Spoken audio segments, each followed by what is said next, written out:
Welcome to the Saturday Sports Line. Since 1969, the premier sports show about local high school sports, featuring coaches, players, and special guests. Now, here is your host of the Saturday Sports Line, Kankakee Valley Broadcasting's WKVI Sports Director, Mitch Columbi, and sports analyst, Chris McGowan.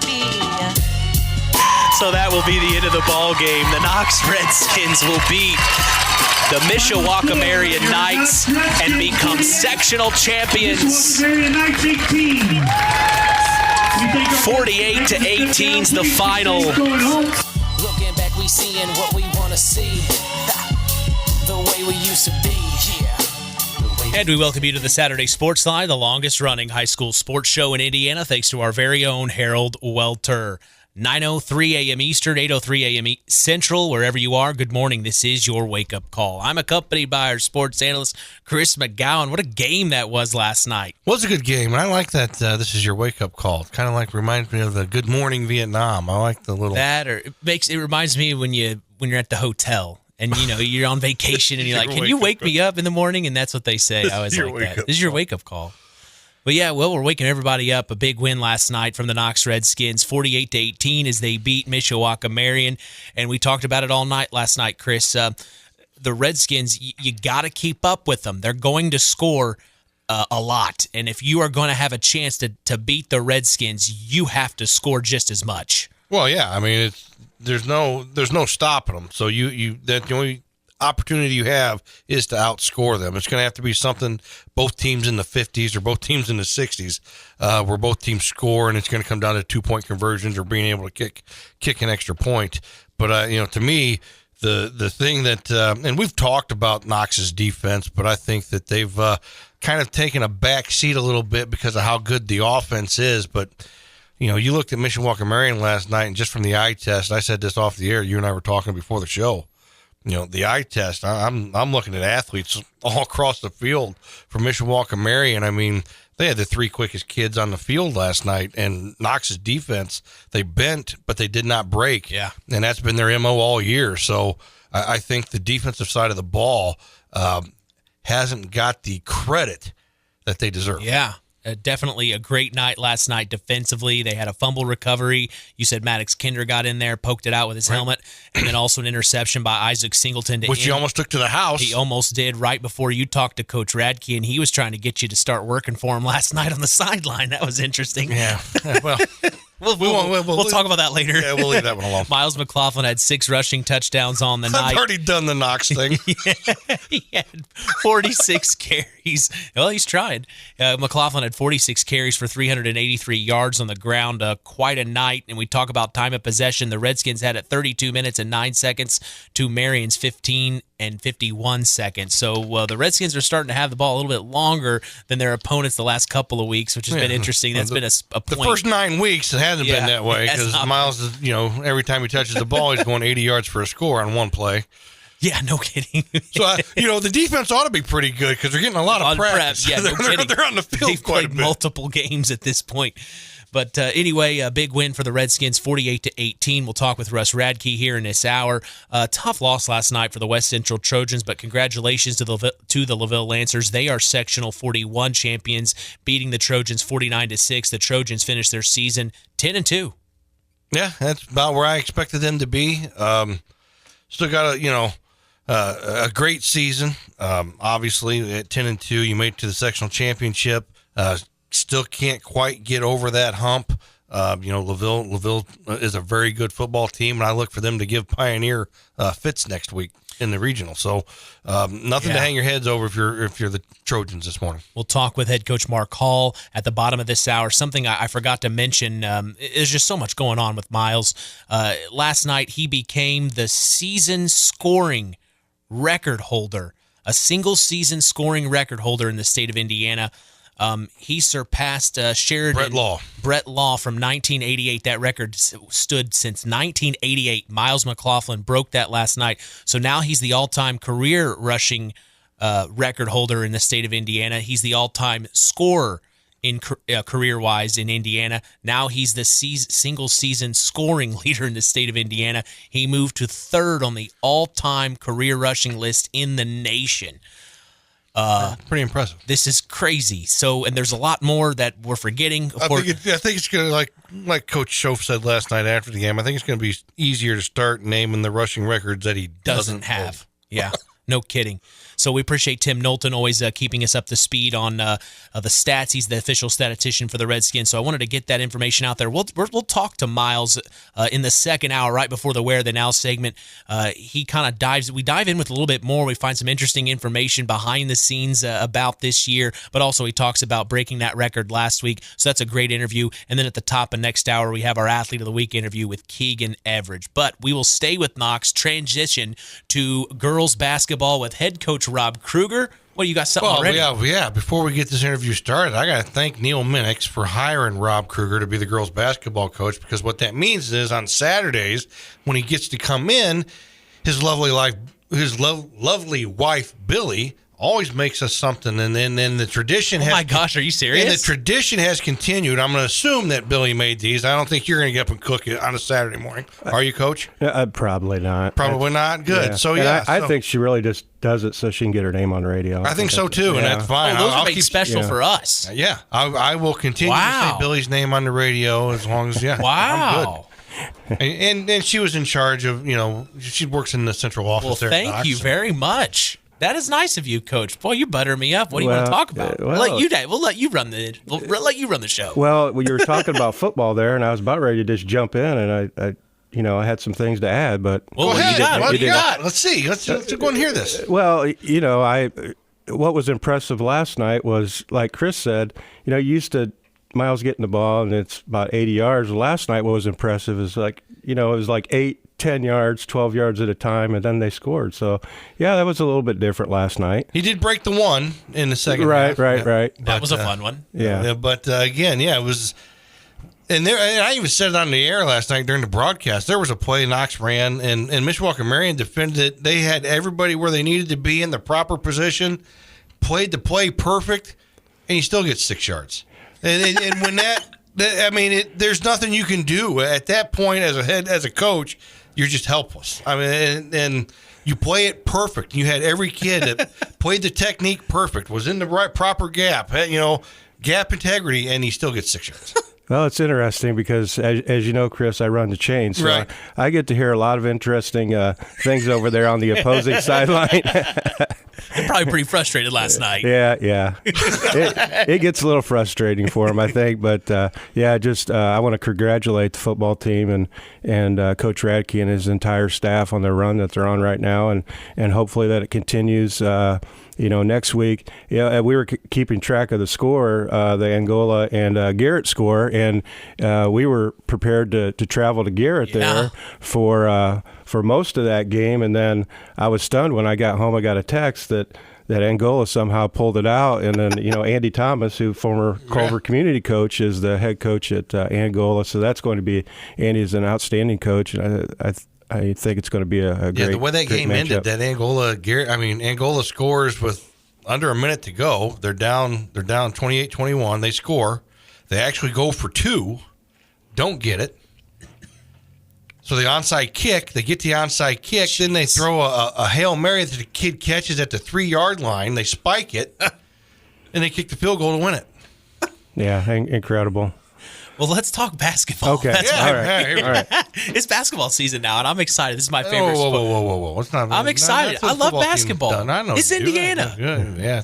I love basketball. I love football. I love football too, but I love basketball, Coach. And first off, I wanted to congratulate you on getting back into the coaching realm, back at Knox as well. We all know that you had several years there here in Knox, 7 as the boys' head coach, but now you're the head coach for the girls' program. We saw you this past week. We started our broadcast season for basketball. It was a tough loss against the Oregon Davis Lady Cats, but back up to start the season. You hosted Morgan Township. You said you had turnover issues, but you still were able to get that win, 43-34. Fast forward to last week, did you see improvements?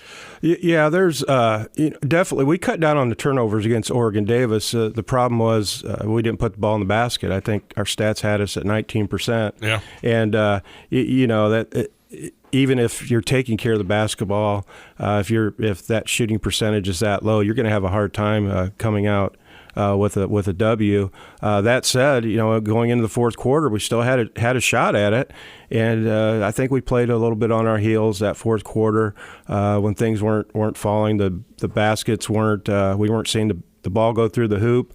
I think we got a little frustrated, and that's part of the game. That's one of the things that I like about coaching is that you take a win or a loss and you dissect what worked and what didn't work, and you try to make adjustments. And especially being a new coach with a new team for me, and as a coach, a new coach for them, there's a lot behind the scenes that we have to take care of to get to where we want to be.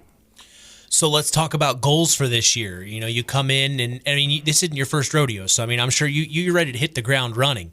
What is the goal in your mind at this point in time for this team? Well, I told the girls that there will definitely be some tough stretches along the way, because our schedule, there's some teams on there that are going to be very tough for us to compete against.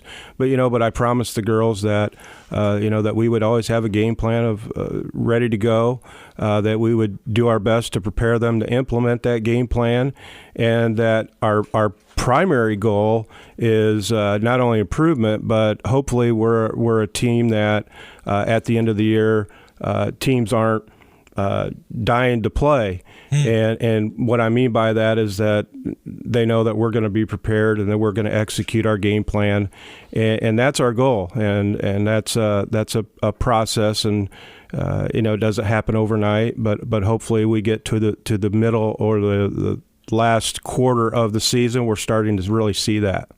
I'll put you on the spot here a little bit, and being a former boys coach myself, what's been the biggest adjustment for you going from the boys program to the girls program? Well, there's been some adjustment just in terms of some of the things that I did as a boys coach, X's and O's wise. I've had to break down a little bit more with the girls. I found that the girls are very receptive to instruction, yes, and they will try to do everything that you say to the T, and sometimes not understanding that, yeah, we want you to do that, but there are other times that play basketball. We want you to play basketball. And honestly, I think getting back to the game against Oregon Davis, I think that was some of that, right, where in the first half we took 16 threes, and we're playing a team that it doesn't have a whole lot of depth, and so you go a stretch where you miss 5 or 6 threes in a row. What's our thought process there? And then in the second half, when we really needed to be more aggressive offensively, we weren't. And so I think that's part of that learning, exactly what the coach is thinking, and having that mindset that I have. More with the girls being able to do that on their own without me calling a timeout. Right. This is exactly what I want, girls. I think being a former head coach, there are girls out there that can take over a game and are truly phenomenal. But I think more times than not, as a head coach, you can have more of an impact on a game coaching the girl. It's a more pure form of the game of basketball. And I don't mean any negativity towards that. It's just, it is what it is. And I think as a head coach, you can have a greater impact on the outcome and performance. Yeah, I would agree with that. Going back to the Morgan game, there were some things that we were able to draw up against Morgan that we were able to execute and get baskets, and I think that contributed in a lot of ways to our win. But that's credit to the girls too for those were things that we had worked on in practice. It wasn't like we just drew it up during the game. These were plays that we had installed during practice time when we had many reps, and the girls knew exactly what to expect and what we were doing, and they went out and executed. And that's progress, and when they see that work, I think you get them engaged a lot more. So one thing that stood out to me was Riley Taylor. She's really doing well for you to start the season, averaging 19 points per game just through the first two. But you've got some other great players, Serenity Nava, Jayla Patrick, Elise Wolf. Talk about this team and what you've been able to find out about. Well, right now, everybody's trying to settle into their roles. Serenity, she has really taken on that point guard responsibility.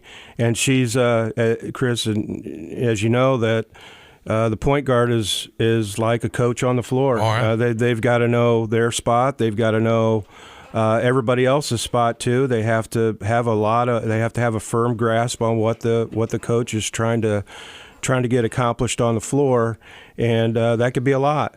And so you're trying to handle the basketball, you're trying to run the show. There's a lot of pressure. We're not an extremely deep team, so if she's struggling a bit, I can't really, at this point, until we become a deeper team, take her out and get her settled down, explain some things to her. But thus far, she's done a really good job. And as a point guard, your job isn't really to, it's nice if they score, but that's not their primary job. And but she's handling that well. She can score and she will score at times, but that's not exactly her role at this point as being a primary scorer. And then we have Jayla Patrick, who she's an offensive threat that we're going to try to get some things in for her, especially against the zone. I think she's effective from the perimeter. She's also effective around the basket. I think she has the ability to get to the free throw line too, a bit more. Elise, she's a very fine role player for us. She sets good screens. She's a rebounder. She gets up and down the floor. We have Presley Messer, who's a good defender. We'd like to see her be a little bit more aggressive offensively. We have Cheryl Barnes coming off the bench. Cheryl can give us really good minutes. She's a beast inside when she gets the ball. She had a nice possession against Oregon Davis where she got the ball inside. She went straight up, knocked it in. Those are the types of things we need from that group. And we're waiting for the others that we have on our roster to do something that would make us as a coaching staff feel more comfortable putting them out there on the floor. Because honestly, you get to the third quarter, you get to the middle, deep in the fourth quarter, fatigue starts to set in. And when that happens, and I explained this to the girls, it's why conditioning is really important.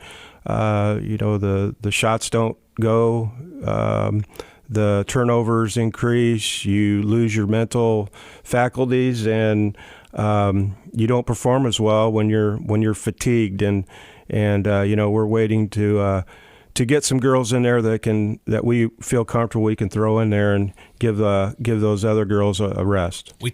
Yeah, I was just gonna say, I used to always tell my girls, when you get tired, the first thing to go is not your legs, it's your mind, and you got to be mentally tough.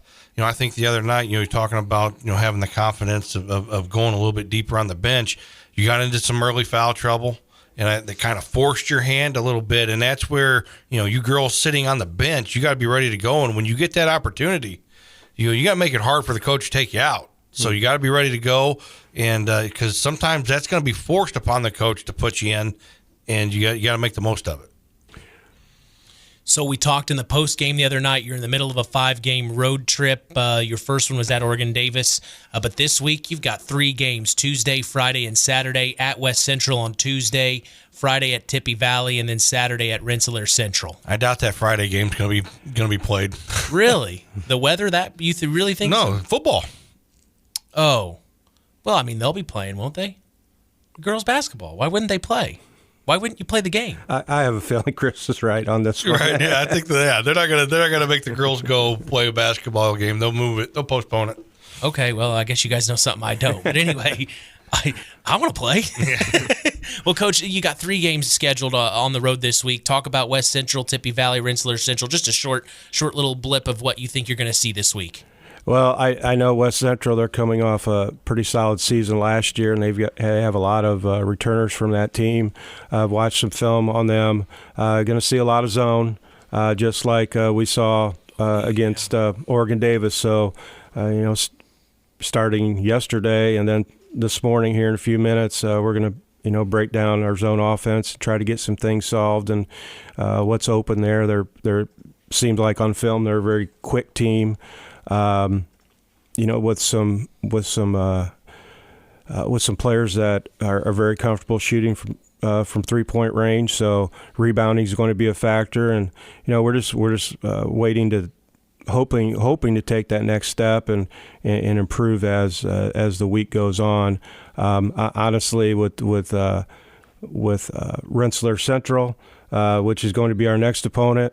All know about them. They're coming off a state finals appearance last year with a lot of returners. They like to get up and down the floor. They like to pressure. I think they play North Judson tonight over at North Judson, I believe. And I think so, yeah. And so that's going to be a good game to look at for us to see what we're able to do against Rensselaer. I saw familiar faces on the coaching staff. I also saw a new face on the coaching staff. Talk about your coaching staff. Well, we have the Gappas, Paige and Augie. They do an excellent job. They're really they're good to have around. They know the girls. They know even girls on the lower levels, which is very important. And they're really an extension of me, and they help me out immensely. I don't think I tell them that enough, but boy, they are a good.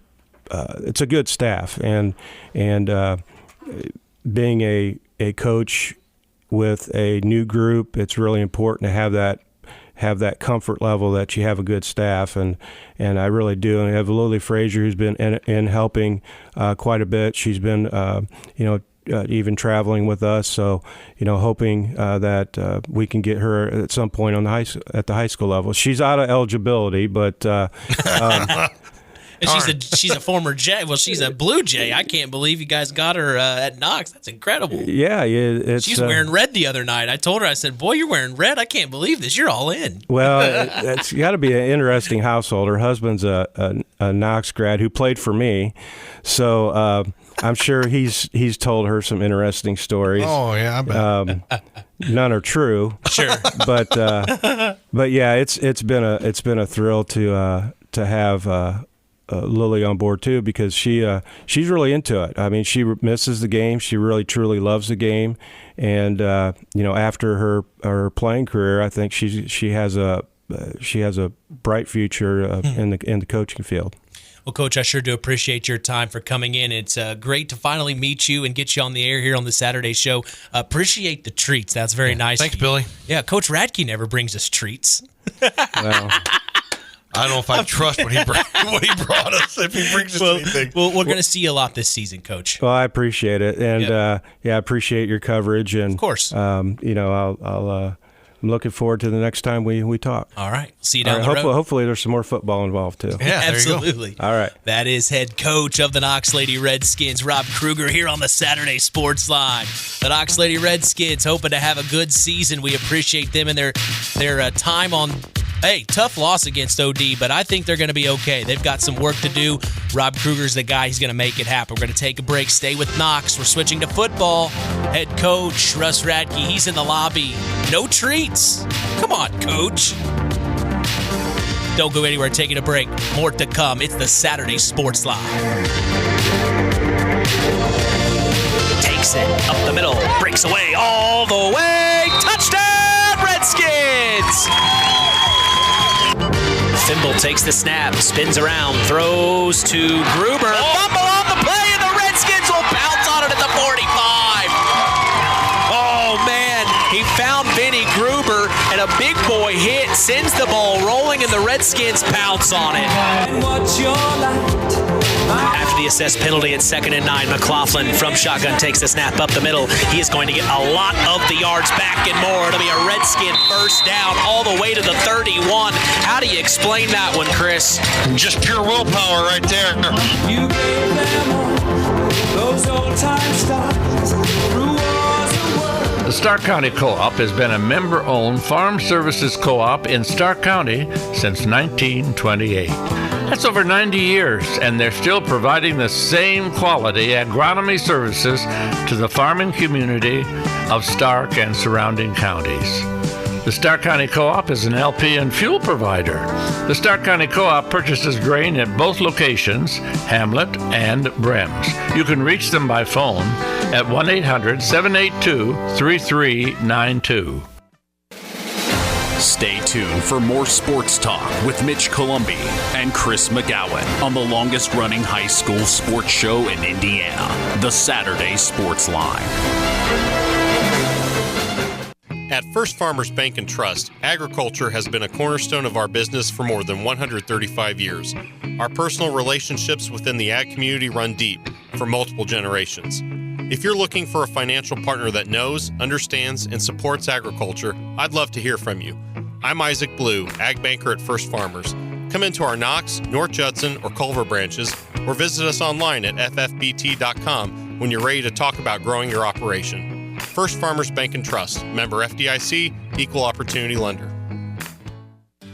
Frayne Mortuary in Winnemac is family-owned and operated with 3 locations serving Pulaski County and the surrounding communities. Frayne Mortuary has provided our community with caring and compassionate service for loved ones. Our licensed staff is available to assist you with pre-need funeral planning and at-need funeral planning. We provide traditional burial and cremation services. We offer a full line of headstones and monuments at Frayne Mortuary in Winnemac. It's our family serving your family. You're listening to Mitch Columbi and Chris McGowan on Kankakee Valley Broadcasting's WKVI. Oh, botch snap. McLaughlin picks it up. He bulldozes over at night. Touchdown, Redskins. Whoa. If that doesn't surprise you, I don't know what will. McLaughlin picked up the botch snap and said, fine, I'm going to come right at you. Welcome back to the Saturday Sports Line as we transition to Knox football with head coach Russ Radtke. Great win last night, 48-18 over Mishawaka-Marion. We talked last night, pregame, coach, that Mishawaka-Marion came into that game. You'd look at the season record and think, boy, they had a tough year, but they faced a lot of formidable opponents. One of them comes to mind, 6'8" Penn.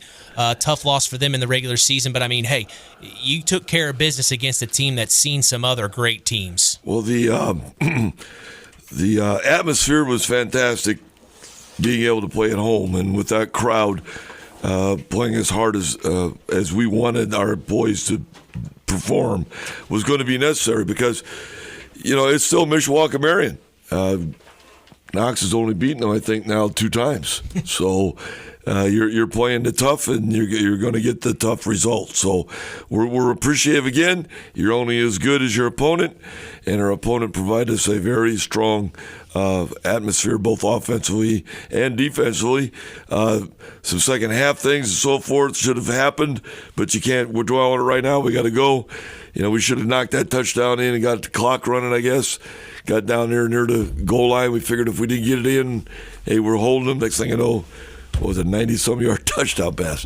So you let talent get out in the open, and they can really show you what they have. Yeah, nice little slant there. The kid caught and just took it to the house. I mean, they had speed galore. They had speed to kill or speed to burn. And we kind of just, great athletes. Like shooting chickens, right. Keep in front of you. Right. Just keep them chickens. One gets out, man, they're all going to take it off all different directions. Just keep them in front of us and shoot those chickens. So we missed a couple tackles, but then again, it's and then they get the onside kick, I believe, right? Yeah. Here we go. So I think the onside kicks are popped up every play. Yeah, which you said you were prepared for that. It's just a part of our opponent now, not wanting to give us the ball. So especially teams with Bo Radtke, how hard they work them. I give them at least 30 minutes every night, maybe even more, to try to get that group oriented. And there are a lot of young guys out there, a lot of freshmen, sophomores getting their opportunity to play, being aggressive, realizing that they're giving our varsity starters, seniors, a little chance to get a little air or whatever. So they work hard just as well as anybody else. So let me ask you this. Were you as shocked as I was when the coaches, you guys do the coin toss there during warm-ups, and that Mishawaka-Marion decided to defer to the second half? Well, I think because they were going onside kick. that's exactly what Griffith did. And I could tell what they were doing. You kind of look at mannerisms and whatever. They were trying to they got the toss. They said they were going to defer. Then they were going to know we want the ball. So they were trying to figure out where they could onside towards their sidelines. Right. And I could see that in their eyes and what he was figuring. Okay, he's going for an onside kick. Well, somehow the referees got it messed up. Or whatever he said, because that was not the way they wanted to kick off to start the game. They wanted a different direction. Okay. So they could push it towards their sidelines. So he wanted to kick away from the board instead of to the board. Correct. Right. For that purpose. And so, they went with, hey, this is what it came back for. So we had our onside hands group in there getting ready for that situation. So it's a very...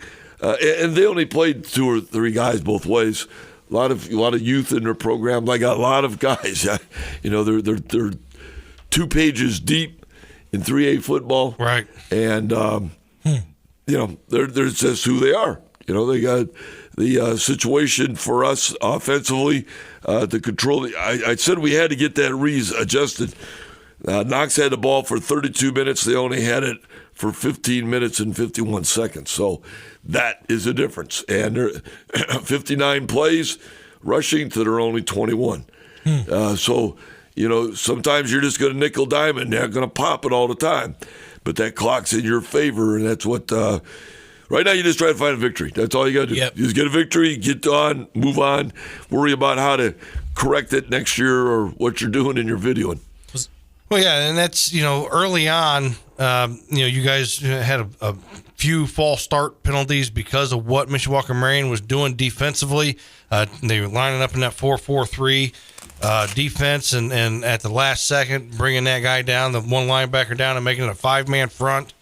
And the offensive lineman not holding their water, not sitting there and communicating the shift and moving. When they saw the defensive line move, they moved. In high school football, it doesn't matter if the offense moves, you're getting called for the penalty. Yeah, you got to get the defense has got to come across. Right. But the offense can't even twitch. Right. And so that's a good scheme for their part. They were not only did they bring a guy down, which changes to the audible, then they scheme left and right. Yeah, they were stemming. They were stemming. Well, left and right. that's a mind thought process right there that they pulled on us real quick, and there were probably 3 or 4, if not more, offsides that were called for us. Right. And then I noticed as it went on, Myles was a little bit more patient in calling the cadence and allowing them. Okay, he saw the guy come down. The offensive line didn't jump. Okay, so now recommunicate. It seemed like Mishawaka-Marion was waiting for your linemen to make their calls, and then they were making the adjustment. Okay, so Myles is just going to play the game. All right, we're gonna wait. You guys make your adjustment calls and let's run it. Hard Rock, Coco, and Joe are going to have to work on this because the audibles come and the calls come from the line before we get our hands down. Right. Now all of a sudden, and now they think, well, we got to change it. And then Myles is trying to call the audible for the run. There's a lot of miscommunication. So you just got to get out of huddle quicker. You got to get up to the line right away. And find a way then to call everything within that 40 seconds. If you try to do it by walking the line, coming up with your scheme, figuring out you're down to 9, 10, and now all of a sudden, So it's a good thing that we were pushed into, but I got to give it to the young men that they were able to adjust to it. Are we gonna see a Knox Redskins going to the Mishawaka-Marion, holding up the digital sign with numbers? You guys just lining up in a line of scrimmage, seeing how the defense lines up. They're pretty fancy too. Didn't they have electrified? Yeah, that was pretty cool. Wow, I know. It's fancy. That was orange. I thought it was. Right. I thought it was Kmart special in aisle 7. Blue light special. Yeah, where we going down to it? So, and then all of a sudden the coaches go, "We got to read these audibles. We don't have time to figure out what their signs are and their audibles and all that kind of stuff. Play what we are and come up with the schemes." They were using that offensively, though. On the offense, yeah. Yeah, on their offense. So they would light that thing up. It had a set of 3 numbers, and then they were looking at their wristbands and running the play. Boy, we don't have enough time to read our ABCs, for what gap we got to get into, besides whether or not we're going to look at a wrist round. But, it's communication. I'm glad that the group was able to play. The great defense, again, I got an interception. Who was that by? Isaac Singleton. Isaac Singleton, pop one right there at the end of the half. Another great one, I think, early in the game was caused by Kinder. Yeah. Kinder caused a fumble. I'm not sure who recovered it. He might have himself. I'm not sure, but that get us our second touchdown. I was their probably first series, wasn't it? Yeah, it was their first series on third down. Yeah, they ran a screenplay out on the right on the flat and so forth. So it's a wake up call. You like to have everything working all the time, but a team that they're 7 for 20 passing, but only 21 rushes. You add that together, they ran 41 plays, but the 253 yards came on a couple big plays we got to shoe them in and kick it. Yeah, just to put things into perspective, they run 41 plays total. Yeah. Myles rushed the ball for 46 carries last night. That's just amazing. And then you got to give it to the yardage that Camden picked up and Kane Weber. Exactly. Kept the defense honest. You can't go run. And then you come to the sidelines and what was going on with Camden that would come in and tell us what the scheme was happening. So when they come out, you don't get all that information. So when the subs, we got a lot of subs going in and out, formations and whatever, and they come back to the sidelines and give it to Hard Rock, Coco, and Joe, and those three come up with it. Okay, this is what they're doing, and that's good for that purpose. You think a senior like Gardner would like to have more carries, but he got a 2-point conversion when it was necessary. He got a first down on another situation. Right. So those will all work to us.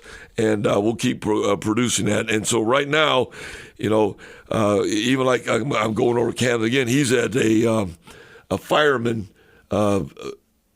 training today. Wow.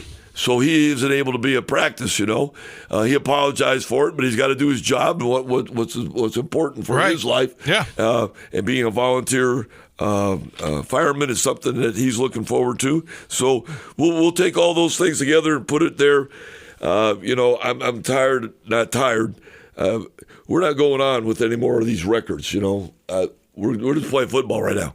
I'm sure he's like number 3 in the nation now, and all these things together. He's on a plane right now on his way to South Dakota. I don't know who his agent is, but he went to Fort Wayne, and then he flew to Chicago, then flew to Dallas. Whoa! That's flying to South Dakota. Either somebody's making money. Welcome to America. I think I could drive there. Myles probably could run there. No, I think he's got enough. He's got enough yardage. Probably he's halfway there. But he's had a visit today at South Dakota State, and these are great places that he can play some good football at. Right. And hopefully they'll be looking and giving opportunities. But everything happening, we're just glad that our health is there. We're playing at home again. I mean, things were down right there at the end of the game. It looks like we're Garrett. All of a sudden, onside kick, boom, field goal. We're at home. Isn't that awesome? So I love it. You never know what's going to happen in high school football, and you better be ready for every situation. And Angola is a good, tough team again. They've been able to beat Tippy Valley in their first round playoffs. They were able to stay in a game with West Noble that they had lost earlier to and came back and won at West Noble. And then they beat Garrett for the second time. And you beat anybody in any league for the second time, it's tough. And so we have a formidable foe coming in here. And fans, you better, I don't know, going to have somebody shake some doors and knock it. You have no reason not to be here next Friday night. This is it. You can't ask for anything more than a regional championship at home at Knox and giving these kids that crowd like we had last night. So Angola's coming to town. We've talked a little bit about it earlier this morning. former head coach of Culver, Andy Thomas. He's the head coach at Angola now. Have you watched any film on Angola since last night? Not much. That's just staff and everything working right now. I remember when I was at New Prairie, he was at Culver, and he was the director of our association and so forth up there. And so he's a good guy. Yeah. A lot of people wondered, well, why are you going there? I don't know. Must have been money. I mean, that's the only answer. Why do you think I'm here?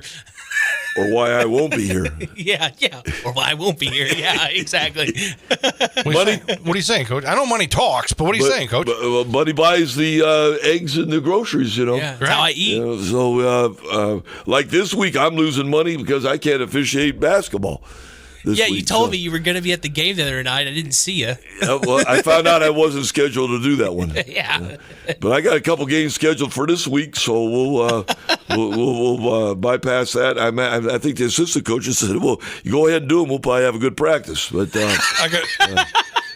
I do have to say, I want to take this opportunity to say, anytime I walked into a high school basketball gym as a head coach and I saw that Coach Radtke here was going to be the official, I would always tell my girls, hey, when you're in front of that guy, go ahead and do whatever you want. He's only going to call the obvious. No blood, no foul. You're going to be okay.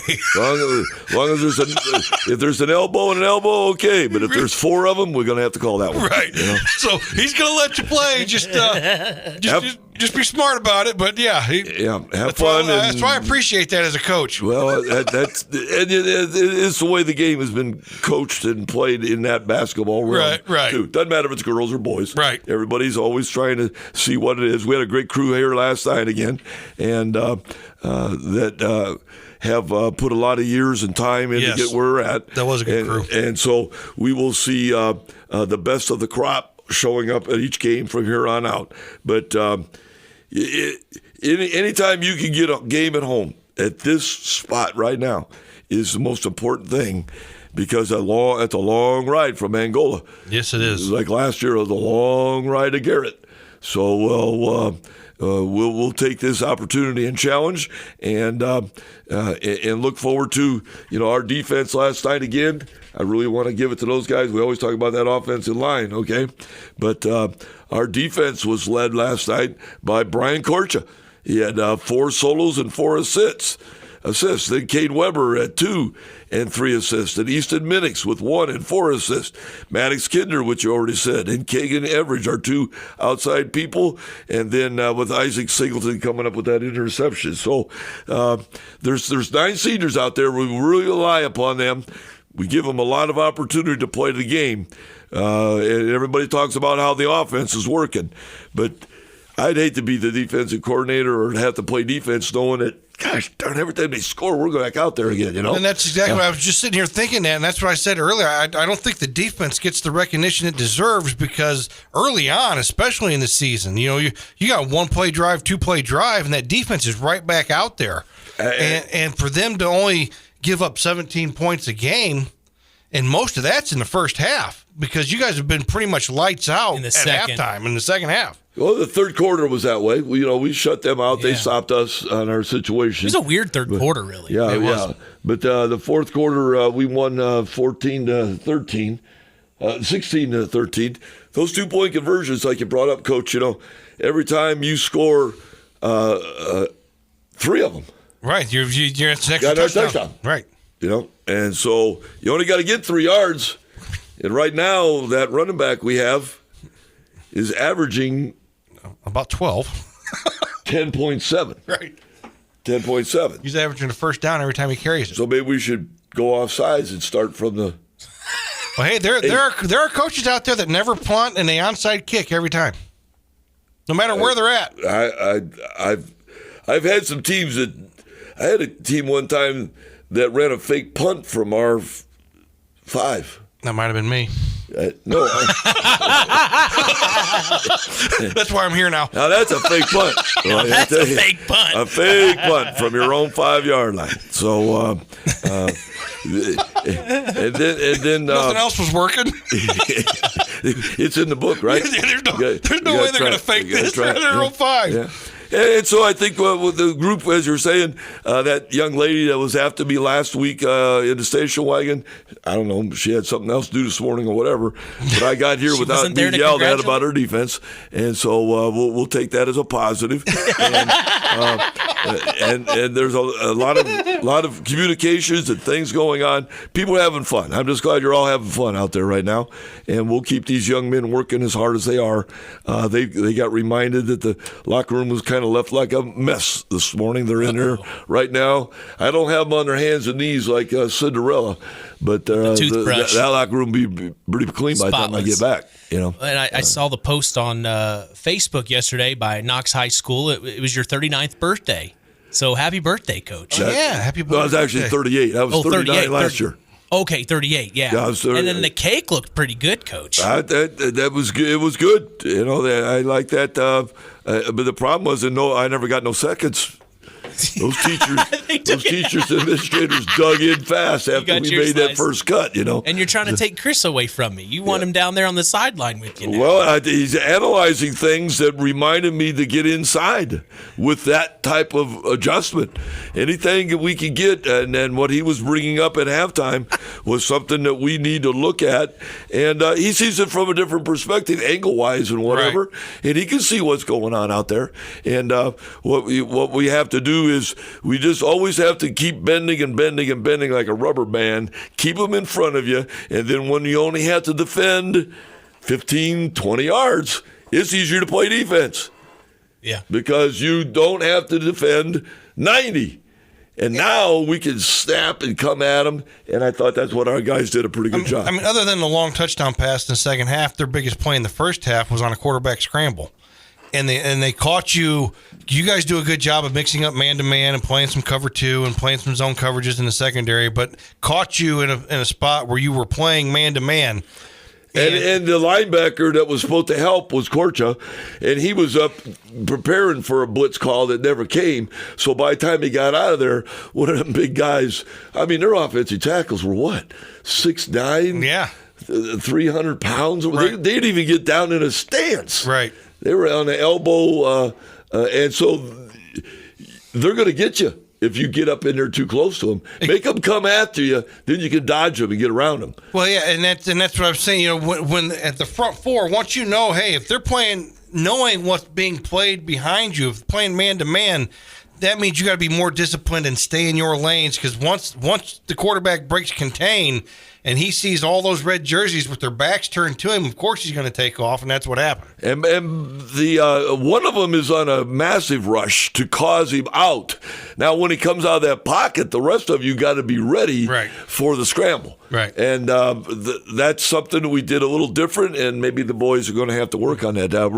This team we're playing, Angola, has a great running back.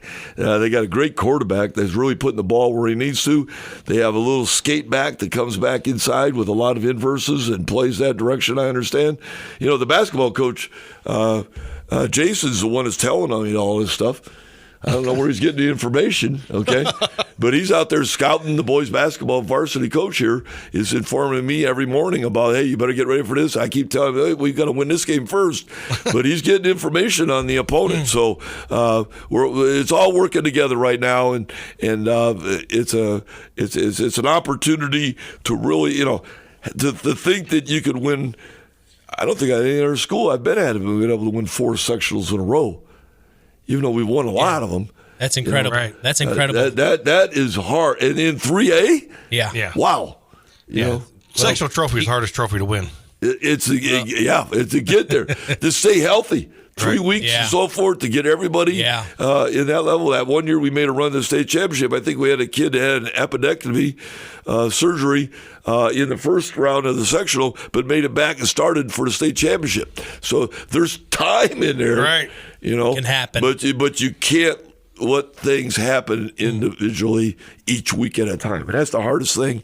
Maybe we need we got a great trainer. She works on all that. Maybe we need a safety officer to check to make sure every one of them's got their seatbelts on and everybody's tucked in, like in your little carriage car that you'd have dinner for your babies and whatever. Yeah. Make sure. Hey, Anderson, our defensive end, right? 27, Hunter Anderson. in less than a year, he's had 3 accidents. None of them caused by him. Deer running out in front of him. Some woman decides to T-ball him. I think his mom delivers him to practice, and yeah. And it was her car that got destroyed every time. So I mean, she's got a nice brand new car, but you're not taking it no more. Well, keep it rolling, Coach. Everybody works together, and you guys come to the game? Oh yeah. All right. We'll be there, Coach. You enjoy your week. I'll talk to you soon. All right. Thanks a lot. That is head coach of the Knox Redskins, Russ Radtke. The Redskins are rolling. They will host Angola for a regional championship this coming Friday. We're going live at 7 Eastern, 6 Central here on WKVI. We're going to button up West Central Trojans season with head coach Marc on the other side. Going for 2, ball snap again. McLaughlin picks it up, fighting his way forward for the 2-point conversion. He'll get it. He will get the 2-point conversion, 16-0. And McLaughlin has it from shotgun, hands off to Kane Weber. Here he is up the left side. A lot of space, breaks away to the 25, to the 20, still on his feet to the 15. And just like Chris said, Kane Weber, he could be a key factor in this matchup, and there he is, moving the chains for the first down, Chris. Rawhide. Cut him out. Ride him in. Cut him out. Cut him out. Ride him in, Rawhide. It's hard to believe, but time sure does fly by. Collins Insurance Agency in downtown Knox are celebrating over 30 years of taking care of all of your insurance needs in our communities. If I could turn back time. And we're not going anywhere. Stop in and see Jim and the crew at Collins Insurance Agency in downtown Knox. Insurance you can count on from a business you've trusted since 1989. Proud presidential partners of Western Reserve. The holiday season brings more to do and more to connect. Smart devices, computers, TVs, and gaming systems all online at once. With Surf Fiber Fast Internet, you'll have the power to do it all. Plans start as low as $30 a month with autopay and include perks like free installation and price lock for life. Surf Fiber Internet. Fiber fast internet with perks that never expire. Visit surfinternet.com. Restrictions apply. Not all speeds available in all areas. Listen for more insight in local high school sports on the Saturday Sports Line. Here's your sports director, Mitch Columbi. And we transition to West Central with head coach Marc. Tough loss last night at LaVille. Coach, Chris had kind of mentioned to start the sectional run that LaVille came into this sectional 41, really the hottest team. They took care of North Judson St. Pierre in the semifinal round, and then last week they got to host you guys. What'd you see from LaVille? Yeah, they're a big, strong football team. They do a lot of good things offensively and defensively, and they were able to do that last night. They got off to a very fast start, and we had some opportunities to get back in the game, and we just didn't capitalize on them. We allowed a kickoff return for a touchdown to start the game. Then right before halftime, we gave up an interception return for a touchdown. And both those were huge plays. The interception, we were driving on that drive, and maybe could have gotten some points potentially there because it was right before halftime. But they took back, and they ended up with a 28-0 lead at halftime. And then we came out and played well in the third quarter. We intercepted that. We had a nice drive going. Then we had some penalty issues, and then we didn't convert on a fourth down. Then Dre Villarreal stepped in and got an interception to give us another shot. Then he ended up scoring a touchdown later in that drive, and it's 28-6 at that point. And we had been playing well in that third quarter, and we just needed to keep clawing back in it. But then they scored another touchdown there in the third, and then in the fourth we kept trying to make things happen, just couldn't get it done. But LaVille's a really good football team. I don't remember who it was I was talking to last night, but when you look at last decade or so, they've had a lot of success as a 1A program and 2A at times, but they've had a lot of success last decade plus there, and it shows that those kids they play really hard, and our I thought our kids, for the most part, we played really hard last night too. It's just they were a little bit better. Well, Coach, it was a great season. I mean, this was the goal for you. You had talked about it at the beginning in that season preview show. You want to get to a sectional championship and have a chance to earn the hardware. So, I mean, you got your guys in position. You put the work in the off season, and you proved yourself to have one of the best seasons. And I mean, I know you've had good seasons recently, Coach, but I mean, this was a really good one. To get there again, I know it stings to not finally win one or to finally get that the trophy, but I mean, there's got to be some good things that went on this season. You had some good highlights. Yeah, definitely, and that's what what I talked to the kids about last night after the game is don't let this one game here define what the season was, because it was a great season. It really was. A lot of great things happened throughout the year.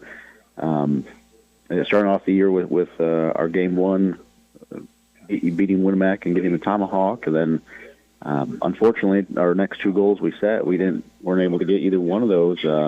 Two games we lost were the conference championship and sectional championship, but it was right where we wanted to be. We had done the work to put ourselves in position that we were competing for both of those. We just got to figure out that next step and get over the hump. But it was a great season. A lot of great things happened for us. Again, in school history, there's only 6 times that we have had 10-plus wins in the year, and this year was number 6. So these seniors, they were a part of 2 of those 6 10-win seasons. As freshmen, we had 10 wins, and as seniors, they go out with 10 wins. And in their career, the seniors, they finished 34-11, which is a great run. Really, any school would probably take that in a 4-year stretch, but really, really proud of what those guys did, and they put in a lot of work. When they were freshmen, that senior group we had back then, they wanted to change what West Central was, and because we had been down there for a number of years, and they wanted to get us back up to where we thought we should be and win football games. And that group put in a lot of work to start turning that corner. And then these seniors, and when they were freshmen, they continued that through their sophomore and then junior year. Then here as seniors, they continued to lead in that same example, same way as those guys did back then. And it's been a great 4 years. Hopefully the younger classmen, they've taken it in and understand what it takes, what's necessary to keep moving this thing forward. Because one of the things I told them last night is we're close. We're just right there. We just got to get over that hump. Whatever our block is right now of getting this sectional championship, we're close to getting over it. We just got to keep fighting and plugging away at it.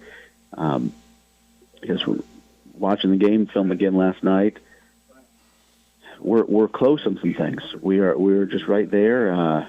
We had some opportunities to make some big plays defensively as far as tackles were concerned, and we missed them. Offensively, we had some opportunities too that we just missed. So we're close on some things, and I think if the kids really go back and look at the film, let's see how close we are, and hopefully that just fuels us as we go through the off season, and we work every day to get back in this situation and give ourselves another opportunity next year. Well, it was a great season for Dre Villarreal, 1,295 yards on the ground. He averaged 108 yards per game, Coach. He had 22 rushing touchdowns on the season. Connor Huber, he had 800 yards on the ground. He had 13 rushing touchdowns. He also threw the ball 818 yards through the air, 12.6 yards per completion. He had 13 passing touchdowns as well, Coach. So Connor's coming back. So yeah, and that's we had 6 seniors, and we had 29 guys on the roster this year. Had 6 seniors, so we've got a lot of guys coming back. A lot of guys that have experience. We got some holes to fill there with Dre, because that's going to be a big one. Felipe Bazan's another one that. He did a lot of good things offensively for us this year, and those are going to be some big guys to fill.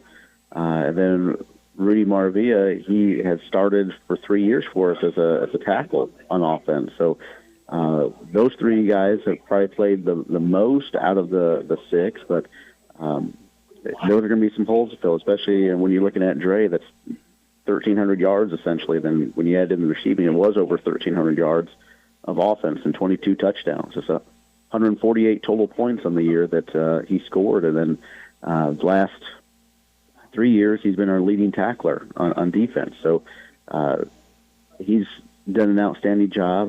Last season, after it was over with, we talked to him about what he needed to do in the weight room to get to the next step for him, and he did a great job of that. So he's going to be one of those guys that's definitely missed. And then as you talked about Connor, he's only a sophomore.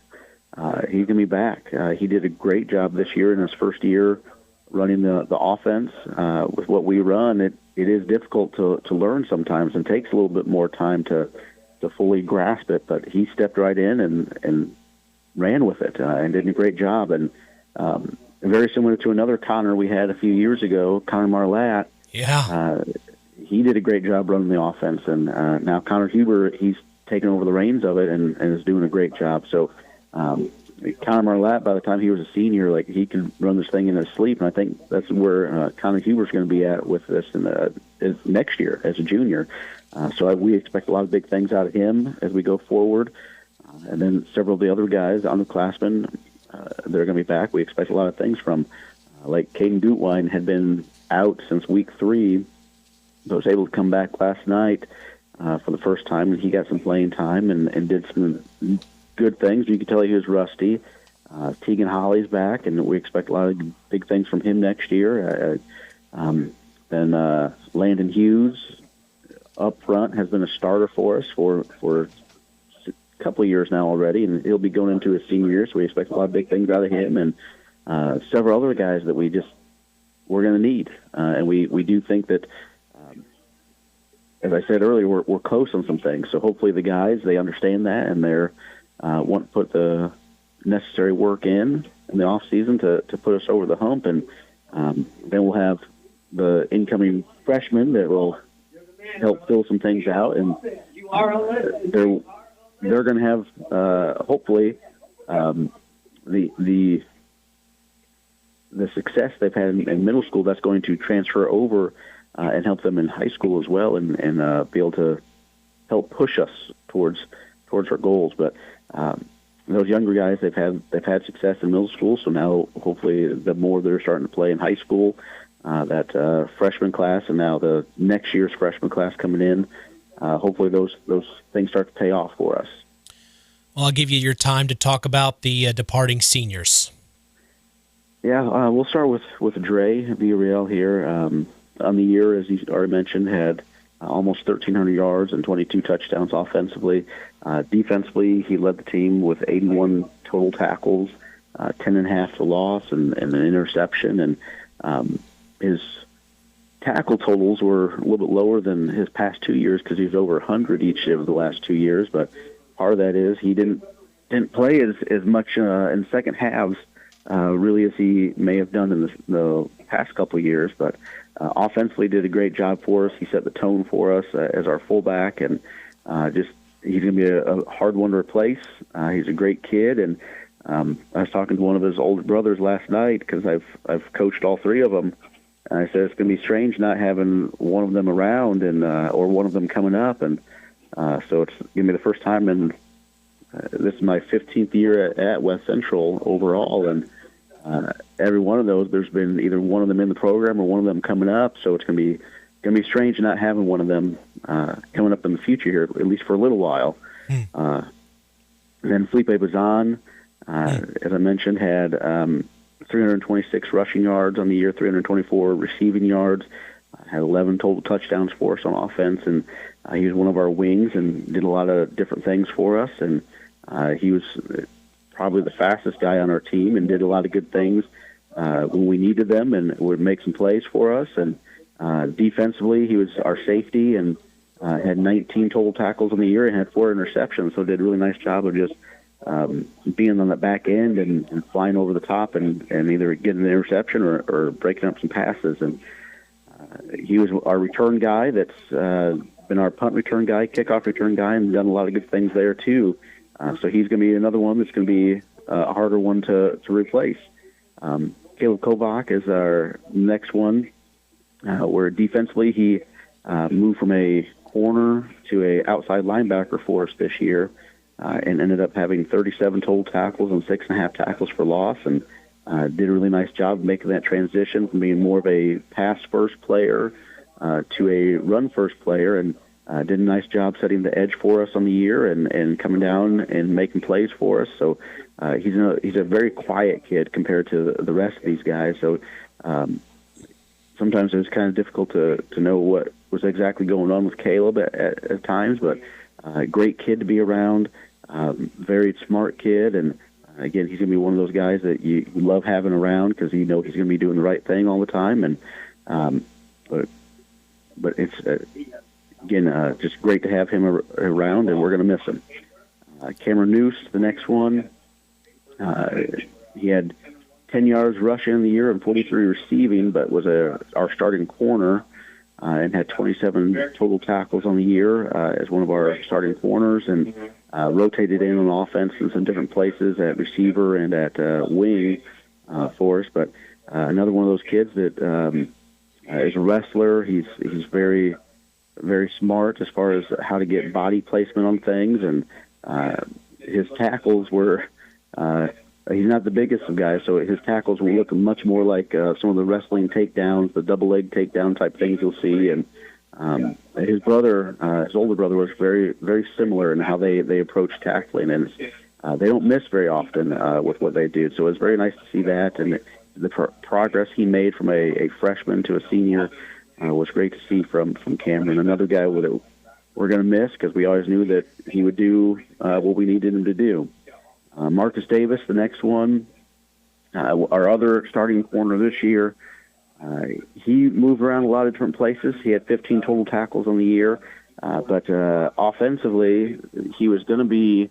Last year was a receiver for us, and then this year we were going to go more towards some tight end things, and was going to be potentially a tight end for us. But then we were looking around at the beginning of the year and saying, we probably need somebody on the offensive line, and we asked him if he would do that, and he made that transition and started several games for us there as a left tackle, just very selfless and just did what was best for the team. So very proud of what he was able to do this year without having really any experience prior to that, and stepped in, did some very nice things offensively as a blocker for us, and then defensively.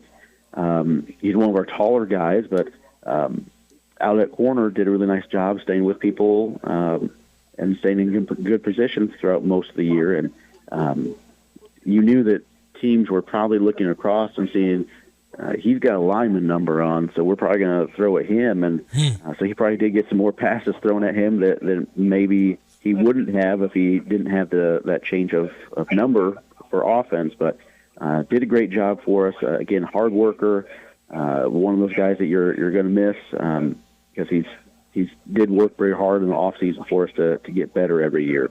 And the last one is Rudy Maravilla. He had 17 total tackles on defense. He was one of our defensive tackles. He's been our starting right tackle. Now on and off for 3 years. As a sophomore, he was on and off as a starter, then all of last year and this year as a starter for us. Had a little injury issues this year with his ankle, but kept battling back to get back in there, and did have to miss a few games, but came back, and he was the leader, one of the leaders of the offensive line up front.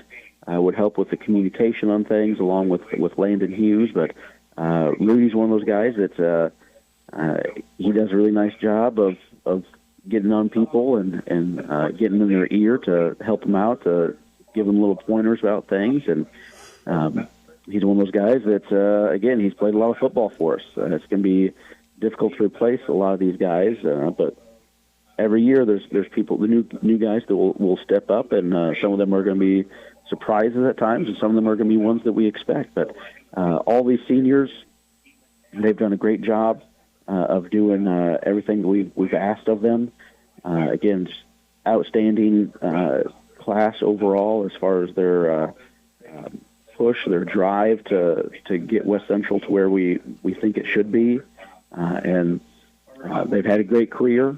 Again, as I mentioned earlier, they're 34-11, which is one of the best senior classes as far as record-wise that has gone through West Central.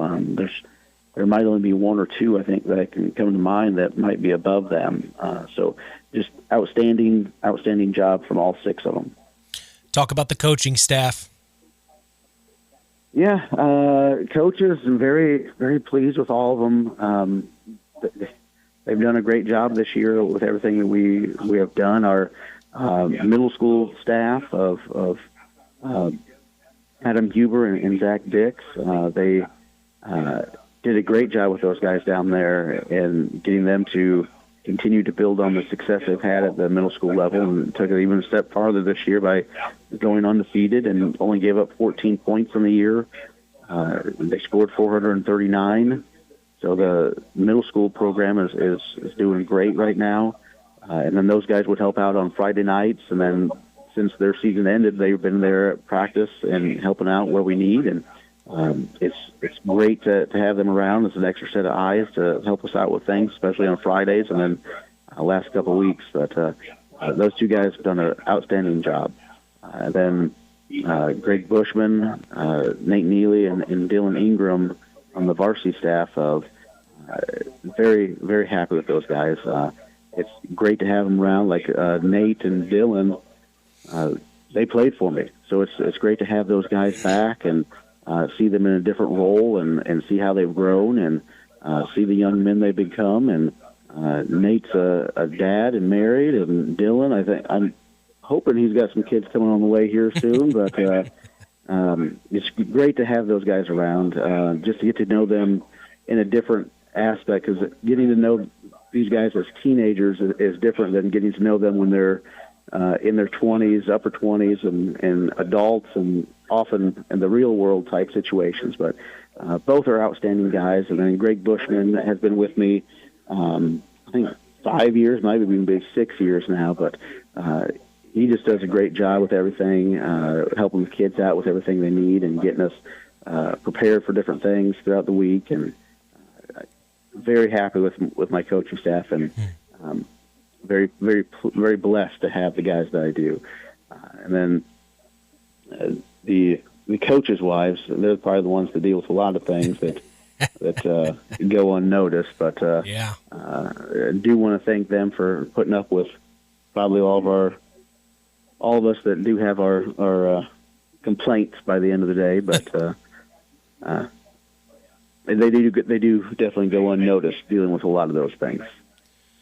Well, Coach, a great season overall. I know it didn't end the way you'd hoped, but 10-2, that's a very positive one. Year 15 already for you, like you had mentioned. Kind of hard to believe. So congratulations on a good year, and keep up the hard work. I know Trojan Nation loves the winning ways. Yes, and I do want to thank the fans for coming out every week and giving us support. Last night we had another good crowd, and we're getting close. So hopefully they just keep supporting us and keep pushing us, and we're going to get over that hump, and we're going to have a huge celebration for it. Coach, you enjoy your time. I'm sure we'll see each other during the winter season, but hey, I always appreciate all the access you give me. It means a lot, and having you on every Saturday morning. Thank you so much, Coach. Well, hey, thank you for all the coverage you give us, and thank you for recognizing all of our student athletes. Absolutely. Hey, we'll talk soon, okay, Coach? All right, sounds good.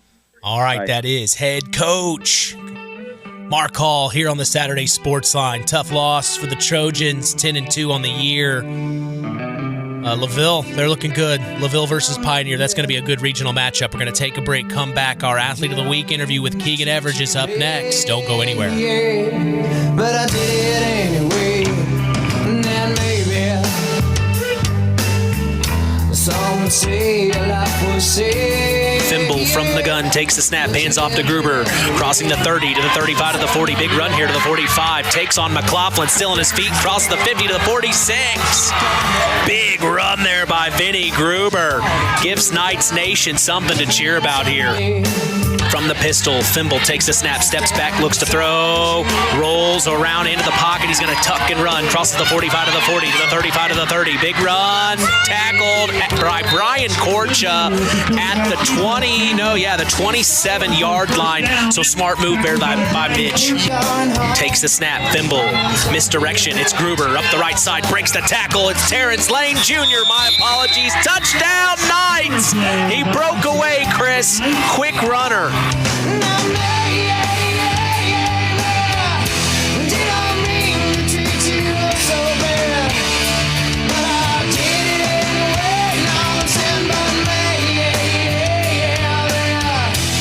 One of our hometown businesses here in our area in Monterey, it's LAP Waste. Being able to recycle is one of our main goals at LAP Waste. Being able to say that we only take about 8% of our trash to the dump is pretty impressive for us, and we hope to keep building on that. We service an 80-mile circle from Monterey. If you have a small job, big job, or just have a one-time, we are here to make a difference in this area. And that phone number, Kirby? 574-542-4019.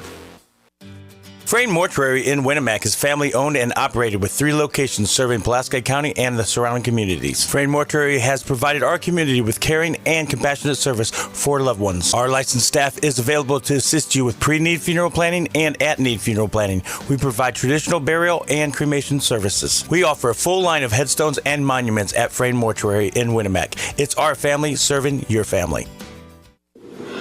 It's time now for Hour 2 of the Saturday Sports Line with your host, Kankakee Valley Broadcasting's WKVI Sports Director, Mitch Columbi, and sports analyst, Chris McGowan.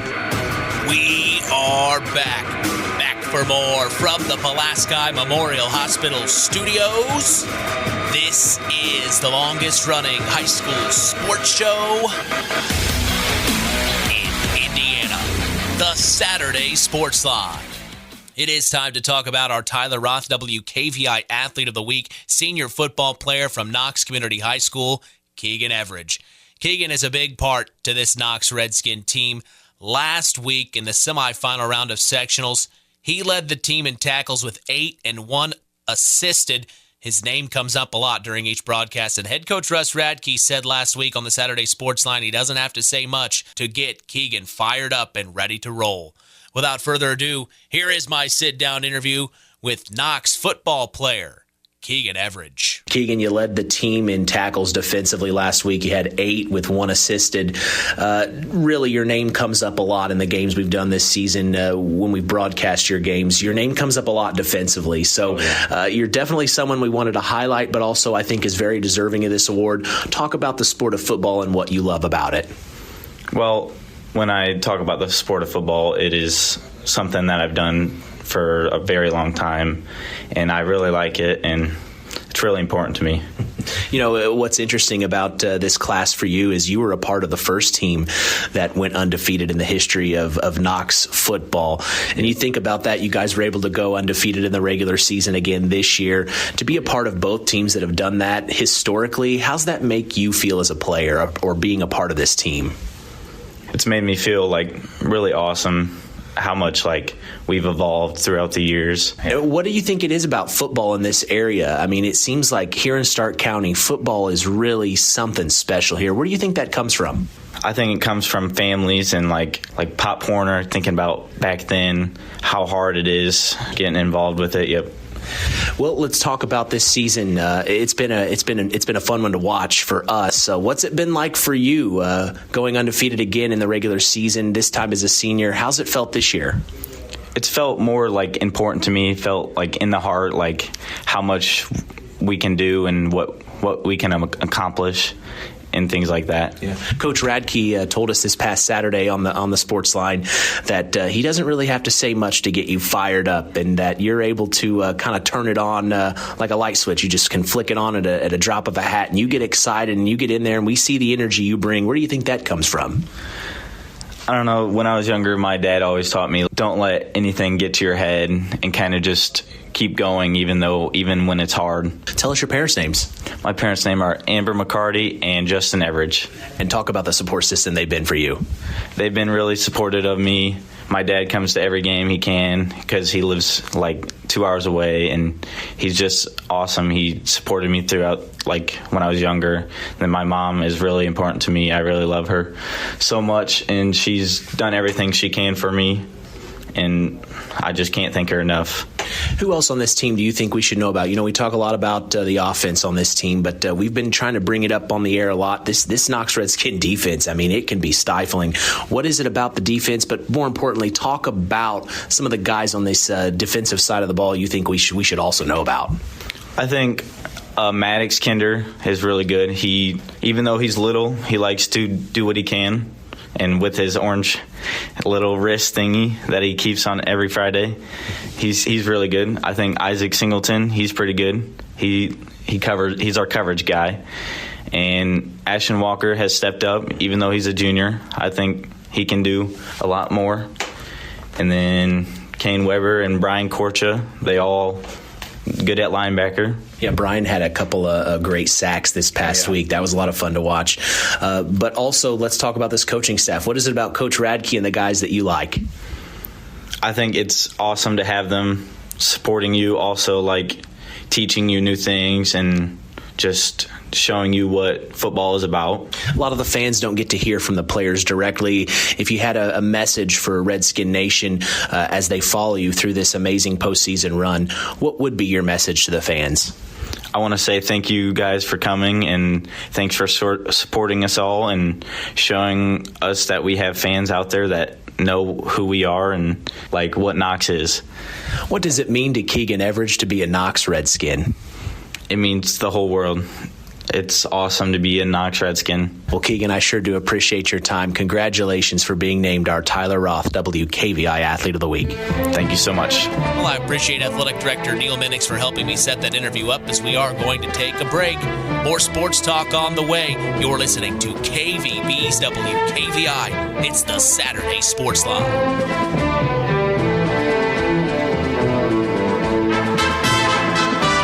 Second and 7, McLaughlin takes the snap from the gun, up the right side, crosses the 10, breaks away to the 15, took on a Knight, still on his feet to the 20, to the 25, tackle to the 26. They're finding out real quick how hard he is to bring down.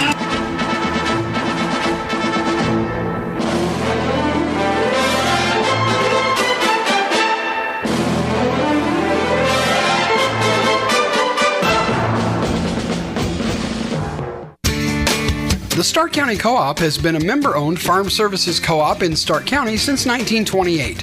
That's over 90 years, and they're still providing the same quality agronomy services to the farming community of Stark and surrounding counties. The Stark County Co-op is an LP and fuel provider. The Stark County Co-op purchases grain at both locations, Hamlet and Brems. You can reach them by phone at 1-800-782-3392, the Stark County Co-op. There's a trend happening around the educational world. More and more high school graduates are attending smaller community colleges to start their educational journey. At Marian University's Ancilla College, we welcome students from all walks of life.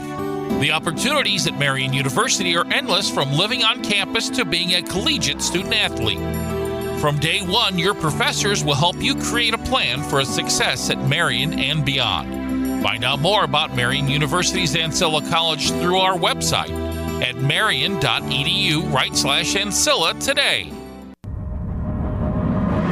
Let's continue the conversation with area high school coaches and more on the Saturday Sports Line. We welcome you back to the Saturday Sports Line. We transition to Oregon Davis to talk Lady Cat basketball with head coach Aubrey. Lady Coach, good morning. Good morning. Glad to have you back to start a fresh season. We started our season with you, Chris and myself did, against a cross-county battle, the Knox Lady Redskins, and you took care of business 39-28. Always good to beat a cross-county rival. Absolutely. It was a great game. That's it? I mean, I didn't know if it was better than a great game. It was pretty good. We had into the second quarter. Yep, we had a slow start. Weren't necessarily hitting our outside shots, but we kind of figured it out, finishing that second quarter off and then going into the second half, which was good to see, and it got our girls excited, so that was good too. Yeah, the end of that first half, the last minute, really, you took that momentum and didn't lose it at halftime. You guys, I noticed, I didn't say it on the air, but I noticed that you guys were out of the locker room fairly quick. I think you wanted to try to you didn't want them to sit in there, get back out there and keep shooting. Yeah. Talk about that for a second. Was that the thought process, or because Not much to say. you guys weren't in the locker room very long. No, I mean, we said what we needed to say. I guess I don't necessarily pay attention to how long we're in there, but our girls were very receptive of what we were saying, which helped, and they understood the different things that we were trying to get them to do, and we didn't have too much explaining that we had to worry about, which was nice, and so they just were able to get back out there and get some shots up. Like I said, our shots were not falling from the outside, so just trying to get them into the groove of things and their nerves down and just be comfortable with playing with each other. And just, it's any other game, but yes, it was against Knox, but just understand that it's a basketball game and go out there and do everything that we've done for the last few weeks in practice. It was definitely a tale of two halves, because the first half, your outside shots weren't falling, but the second half, you dominated the paint. Yes. So a little conscious effort there, I think, to get the ball inside and take advantage there. Yes, absolutely. Sarah Thompson does a great job inside, only being 5'8". Most times she's going up against kids that are 3, 4, 5, 6 inches taller than her, but she does a good job of staying poised and using her shiftiness to her advantage. We did a better job of going inside out, back in. We try to tell them, just because it goes inside, it doesn't have to go up. You can always reposition, pass it back out, reposition, and then get it back in. And I think we did a decent job of running our break better the second half, too, and getting the ball up and down the floor, which helped and kind of wear them down and use our condition, which is not where it should be, but use it to our advantage. Gabby Krause and Sarah Thompson, the two seniors, you can tell they are the leaders of this team, and they play so well together. They've played every game almost their entire high school career together. So I mean that and that's what Chris was saying. It's kind of a good 1-2 punch for you and the girls, and then you've got shooters like Erin McMillan and even Trinity Vasari. She can shoot the ball. So I mean, you've got some role players. You've got Gabby Krause bringing the ball forward, and she looks stronger. We talked about that off the air. She's put in the work in the off season. So, I mean, let's talk about this team's chemistry, what you're learning. I know you only have 7, so there could be situations down the road where, foul trouble, issues like that. But, I mean, talk about the chemistry of this team. We have 2 upperclassmen and the rest are underclassmen, but the good thing is those upperclassmen do a very good job of making sure they're picking up the girls, whether, we're having a conversation with them about what they need to do differently, but as soon as they come back out on the floor, they're giving them a pat on the butt and making sure that they know that they have their back, and, they'll help them do whatever it is that they need to get done. But I think our sophomore class does a very good job of giving us that spark. We got Maddie Zalea, and her defense is top notch. Yeah. I would never want her to be guarding me. She's all over. She's kind of a little bit like Gary Payton, and right. She's just the glove. Yes, she does a very good job of getting our defense going, which in turn gets us some of those steals and those things to get us out ahead. Like for her to shoot the ball a little bit more, but we're getting there. You got, like you said, Trinity and Erin, who are ready to catch and shoot. And as long as you've got a good shot and it's a shot you've taken in practice, I have no problem with you taking that shot, because they'll eventually fall. And the other night, it didn't necessarily do that for us. However, we were able to get the rebounds and then put them back up, which helped us in the long run. And we did have 2 newcomers. Olivia Edwards, who is a sophomore, and then Victoria Nagai, and they come in off the bench and they give us, that spark that we need. They're learning the game a little bit as they go, being new to high school basketball, but they're figuring it out. They're getting there and being tough there. They will not shy away from contact, which is great, because some of our others would rather have less of that. So we have 2 that'll go in there and battle and take care of and make sure that they have their back in that situation. And that's something you can't teach. Oh, yeah, absolutely. We try, like we said the other night with Maddie, you can tame a horse, but you cannot rile them up. Or you can, it's easier to tame them than it is to get them riled up. That's what you said. But and she's one of them that, just relax, keep your hands off, use your feet, and she listens very well as far as understanding what to do and, when to anticipate and just get our defense going. You're 1-1 right now in the season. Tough loss to start the season to a good Couts team on the road. But you beat Knox this past Thursday. We were there for that one. And then you're on the road this coming Tuesday, a conference opponent. We talked a little bit about it in the postgame at North Miami. That'll be quite the travel. And then you host North Judson next Saturday. We will be there for that game as well. So another cross-county battle on the horizon here. But you first see North Miami. Have you looked into them since we talked on Thursday? Yeah, watched a little bit of film. They're a solid team. They made a run in the tournament last year. We competed with them pretty decent last year. We dug ourselves too big of a hole to try to get out of. They have their leading scorer back. They're a strong, tough team, and it's supposedly supposed to be snowing come that time. So come tomorrow, it's Indiana basketball weather, so it's that time of year, and we'll be ready to go. It's the beginning of the season, so everyone's going to have those kinks to work out.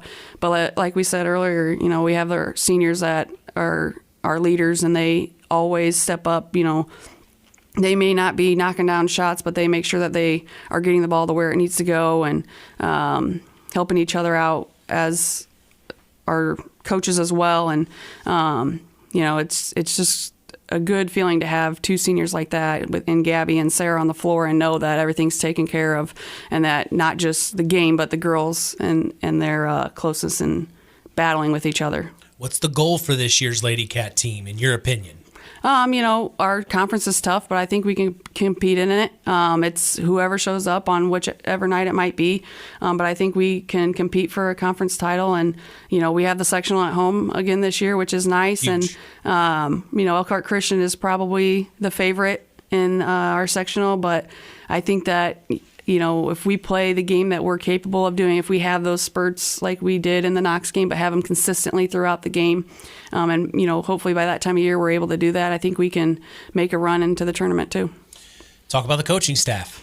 I have my sister, Lexi Minix, as my assistant, and I also have Jamie Moorfield, who is helping me, and we actually have another assistant, Maddie. She played a few years ago for me.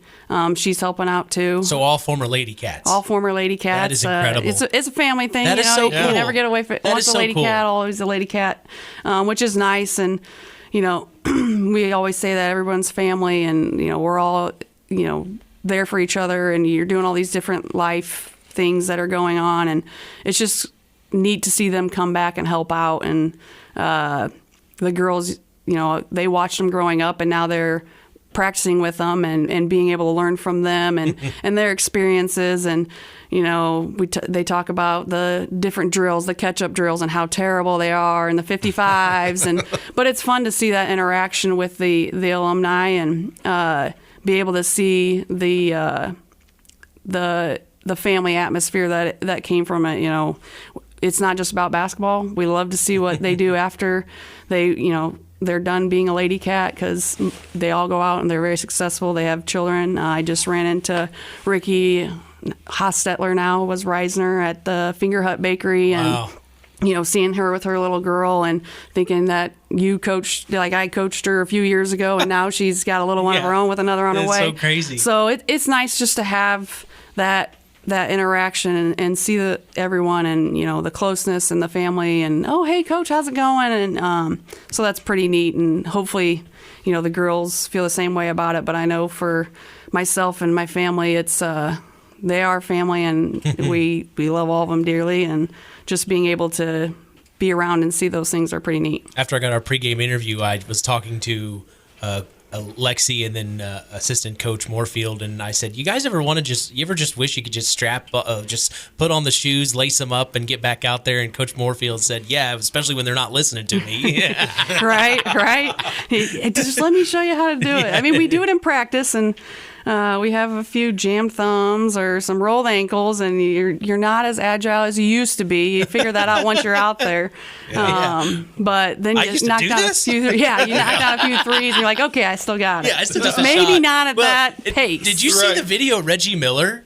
I didn't. He still got it. He was hitting like shot after shot after shot. It's a video. You just go online and type in Reggie Miller shooting threes. It's like it just came out a few days ago. Okay. I mean, I know you're a Reggie Reggie girl. So I mean, I love Reggie Miller as well. So he still got it. I think he's like pushing 60. Oh, yeah. So, I mean, shooters shoot, Coach. You're just always going to have it. Hey, shooters got that shooting mentality. It's just, it's in your brain, and you go out there, pick if up you're the ball on, and you shoot. it. If you're off, you shoot till you're on. 1 foot off the bus. And literally. Let it fly. So we have a future Lady Cat with us here this morning. Who do we have with us? Your guest? Who's your guest this morning? Who is this? This is my oldest, Corbin, my daughter. Well, we're glad she joined you this morning. I put her on the spot. Now she's shy. Right. Teach you to come with her to the show next time. Well, Coach, I appreciate you. I appreciate your time. It's good to see you. Good to start the season this past week. We'll see you next Saturday hosting the Jays and other cross-county battles. So we look forward to it. It'll be a great game. Everyone come out and support both sides of the county, and hopefully we can come out on top, but it'll be a good game. All right, Coach. We'll see you then. Thank you very much. That is head coach of the Oregon Davis Lady Cats, Aubrey Lady, here on the Saturday Sports Line. Oh, by the way, happy birthday to your husband, Ben. Yep. Congratulations. How old is he now? He's 35. Oh, good for him. He's old. No, he's not. He's only a couple years older than me. You said what, Chris? He's old. I'm ancient. Yeah. Well, happy birthday to Ben Lady as well. All right, we're going to take a break. Come back. We're going to talk Culver Lady Cavalier basketball with head coach A.J. Neace up next. Took my first breath where the muddy grasses. 2nd and 7. McLaughlin takes the snap from the gun. Up the right side. Crosses the 10. Breaks away to the 15. Took on a night. Still on his feet to the 20, to the 25. Tackle to the 26. They're finding out real quick how hard he is to bring down. Next play, up the middle. McLaughlin still on his feet, and he's going to get the touchdown. Touchdown, Redskins. Myles McLaughlin, 22-6 is the score. They lead here.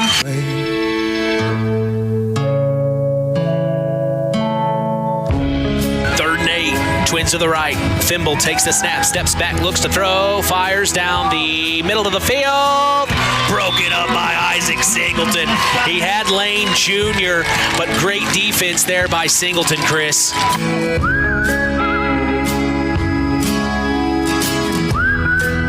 Coke Zero is now Coke Zero Sugar with great Coke taste. Some people were excited to hear the news. Some were skeptical. So we're not going to have the star of the show you're watching come out and say, "You'll love it." No special jingle written by this week's hottest pop star. No famous internet celebs who happen to be holding the label just so. Okay, maybe just one little pour shot. The only thing that will make you believe Coke Zero Sugar has great Coke taste is trying it yourself. Ice cold Coke Zero Sugar. Try one today. Stay tuned for more sports talk with Mitch Columbi on Kankakee Valley Broadcasting's WKVI. It's hard to believe, but time sure does fly by. Collins Insurance Agency in downtown Knox are celebrating over 30 years of taking care of all of your insurance needs in our communities. If I could turn back time. And we're not going anywhere.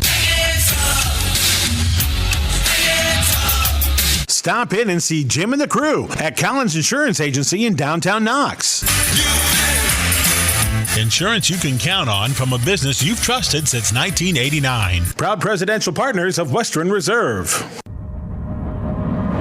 Here's more with area high school coaches as we return to the Saturday Sports Line from the Pulaski Memorial Hospital Studios on K99.3. And we're back to talk Culver Lady Cavalier basketball with head coach A.J. Neace. I've got him on the line. It's the Saturday Sports Line. Coach, good morning.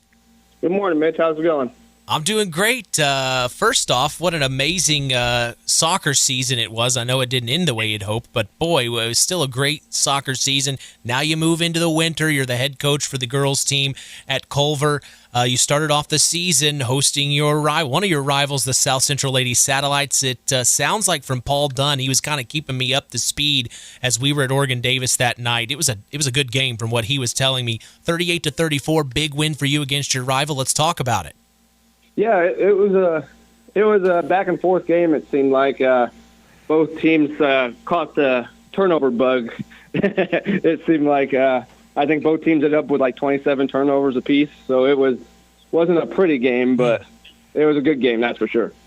Well, this early on in the season, we saw that at Oregon Davis. Chris and I did. So, I mean, it just happens. The last few years, we've been noticing that as I've started to do broadcasts, especially at the beginning of the season. It's dusting off the cobwebs, even for the officials and the coaches, getting back into situationals, figuring out where you need to be. Even for us in the broadcast booth, Chris and I, it took us a minute to kind of, get back into the swing of things. Yeah, I forgot I had to keep stats. Yes. So I mean, it's just, try to get back into the motion, but to go up against your rival and to take care of business, that had to feel good to start the season. And then I got the stats, of course, that you sent to me, and just an overall great night for Brianna Schlemmer. Yeah, she got in foul trouble early. I think she picked up 2 early in the first quarter, and sat her on the bench. And then she came in the second half, and she was like a gunslinger. It was every time she touched it, she was open. It was going up. Well, you got to love that. I mean, she's a shooter. We've seen that before the last few years, and shooters shoot. Also, Ileana Andrzejewski, she had a great night, 7 points, and then also Ava McCune. So, you've got some athletes on this team. Also, Ashley Barrett, Brooke Davis, we remember her, of course. So, I mean, you've got some returning players, some core individuals that I know you'll be counting on this season. Oh, yeah, for sure. And in the basketball world, we're still kind of young. 2 sophomores, 2 juniors, and a senior in the starting lineup, and then a sophomore and a junior coming off the bench. So not a whole lot of varsity experience between those younger girls, but hopefully this year we can get them up to speed and be playing our best basketball come February. I was going to ask, is there any new Cavalier Lady Cav that we need to be aware of coming into the season that you're looking for great things from? Haley Parker, she's a junior. She didn't play last year. She had a shoulder and back injury from volleyball, but she'll take over like the backup point guard position when Ava needs a breath or is in foul trouble, stuff like that. And then another sophomore, Holly Horner. She's another guard, so that we can switch our guards out and play them down as forwards or whatever we want to do there. You've got a game this afternoon, 1 p.m. Eastern tip at Trinity Greenlawn. Do you like the afternoon game on a Saturday? I definitely do not. Okay. It's a good question then.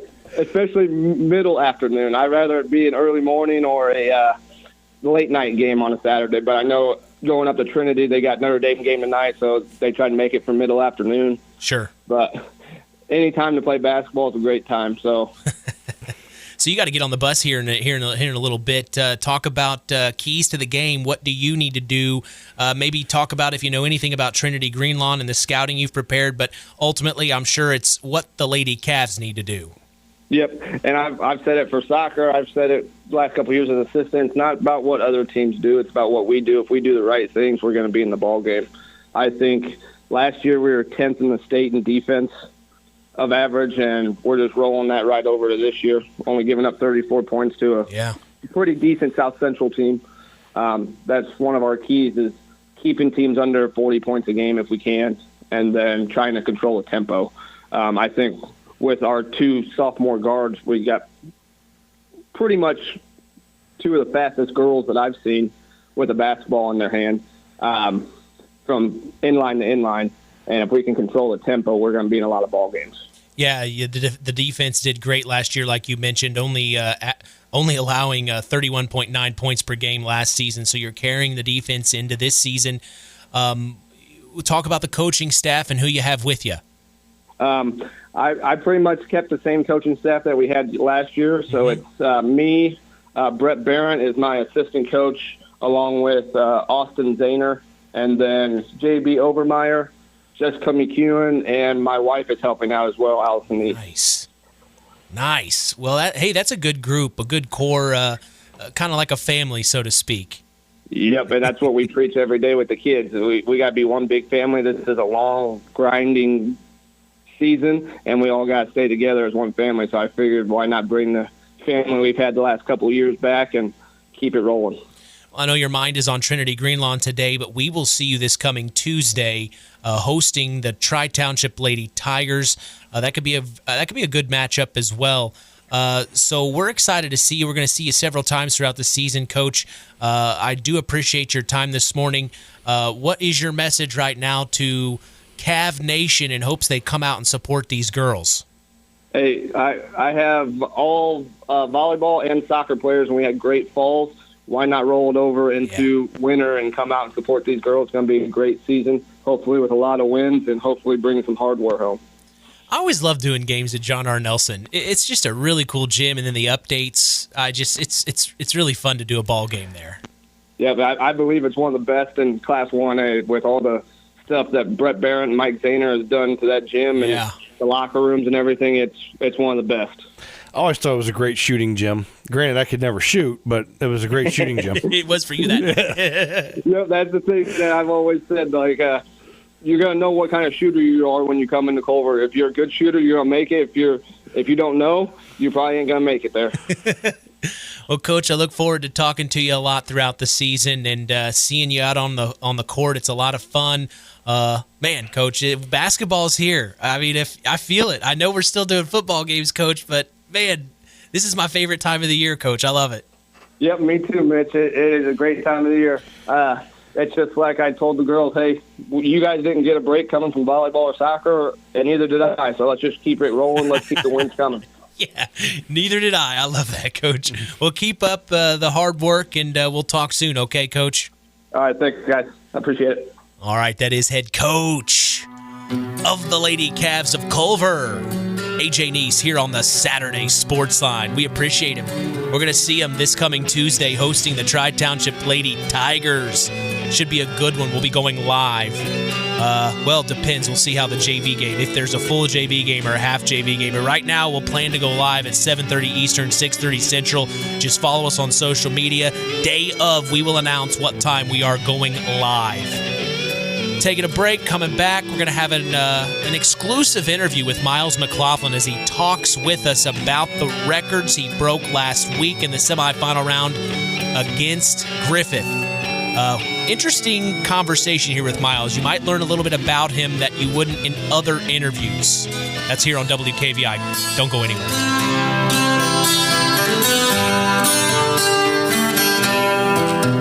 From the gun, McLaughlin takes the snap, keeps it himself, finds the hole, still on his feet, he dives for it, and he gets it. Touchdown, Redskins!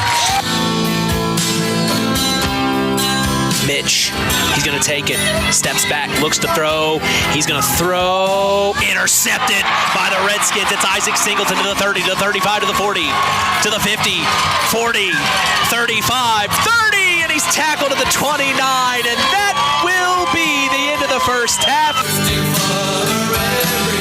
Takes the snap, finds the hole to the 45 to the 50, 45 to the 40, he's going to break away to the 30, to the 25, to the 20, 10, 5, touchdown, Redskins! Myles McLaughlin, baby! Huge run! We've been waiting on it, and he finally broke away.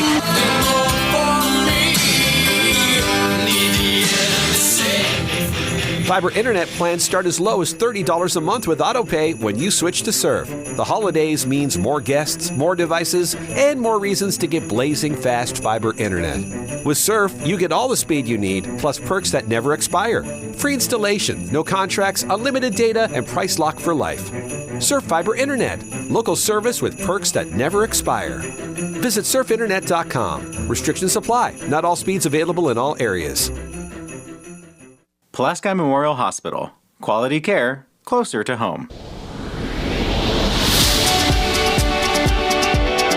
Pulaski Memorial Hospital is all about community and keeping our community spotlight shining on the accomplishments of our youth.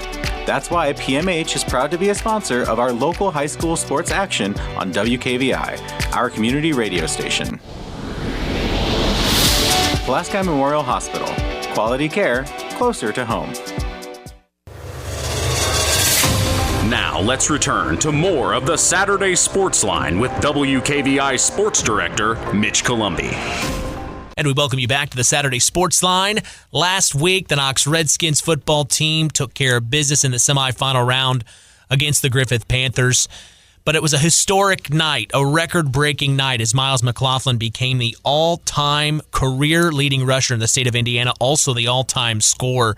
I had an opportunity to sit down with Myles this past week. It's a great interview. We dive in a little bit deeper, learn some interesting things about Myles this season, and what he thinks of all this amazing news that has been going on. His accomplishments are just through the roof. There's almost too many to count at this point. It's just becoming astronomical. So without further ado, here is that sit-down interview with Myles McLaughlin from this past week. Myles, we talked last Friday.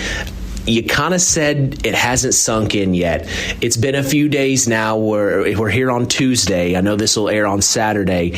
Has it sunk in what you've accomplished this past weekend? I don't know if it's still sunk in or not. It's an incredible accomplishment, but I think it'll be a little while before it sets in for sure. Let's talk about the reaction from Redskin Nation. I mean, you've seen it on social media. It's just blown up and throughout the state, throughout the country for that fact.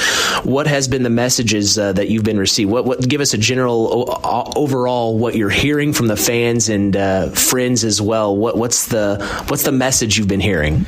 Just they're really, really happy for me, and they want us to keep going, obviously, and get that one last goal we have in mind as a state championship. We watched back that play when you broke the career or the all-time career rushing record, and there was a penalty on the Panthers, but you just kind of came to the near sideline. You pointed to the Panthers as if to say, the penalty was on them, but you didn't really, get too hype in the moment because your mind was on the drive. Your mind was on winning the game, but you had to know in the back of your mind, due to the reaction from the fans, that you must have done something, and I'm sure that must have popped into your head. What were you thinking? Yeah, I definitely heard the crowd, and it was definitely something I was trying to take in, but also staying focused on the drive that we had to score on, and I'm glad that all the linemen, as soon as I broke, I got to the huddle, told them to play, and they were like, oh, congratulations or whatever, and I was like, hey, it doesn't matter right now, we got to get on this drive and score.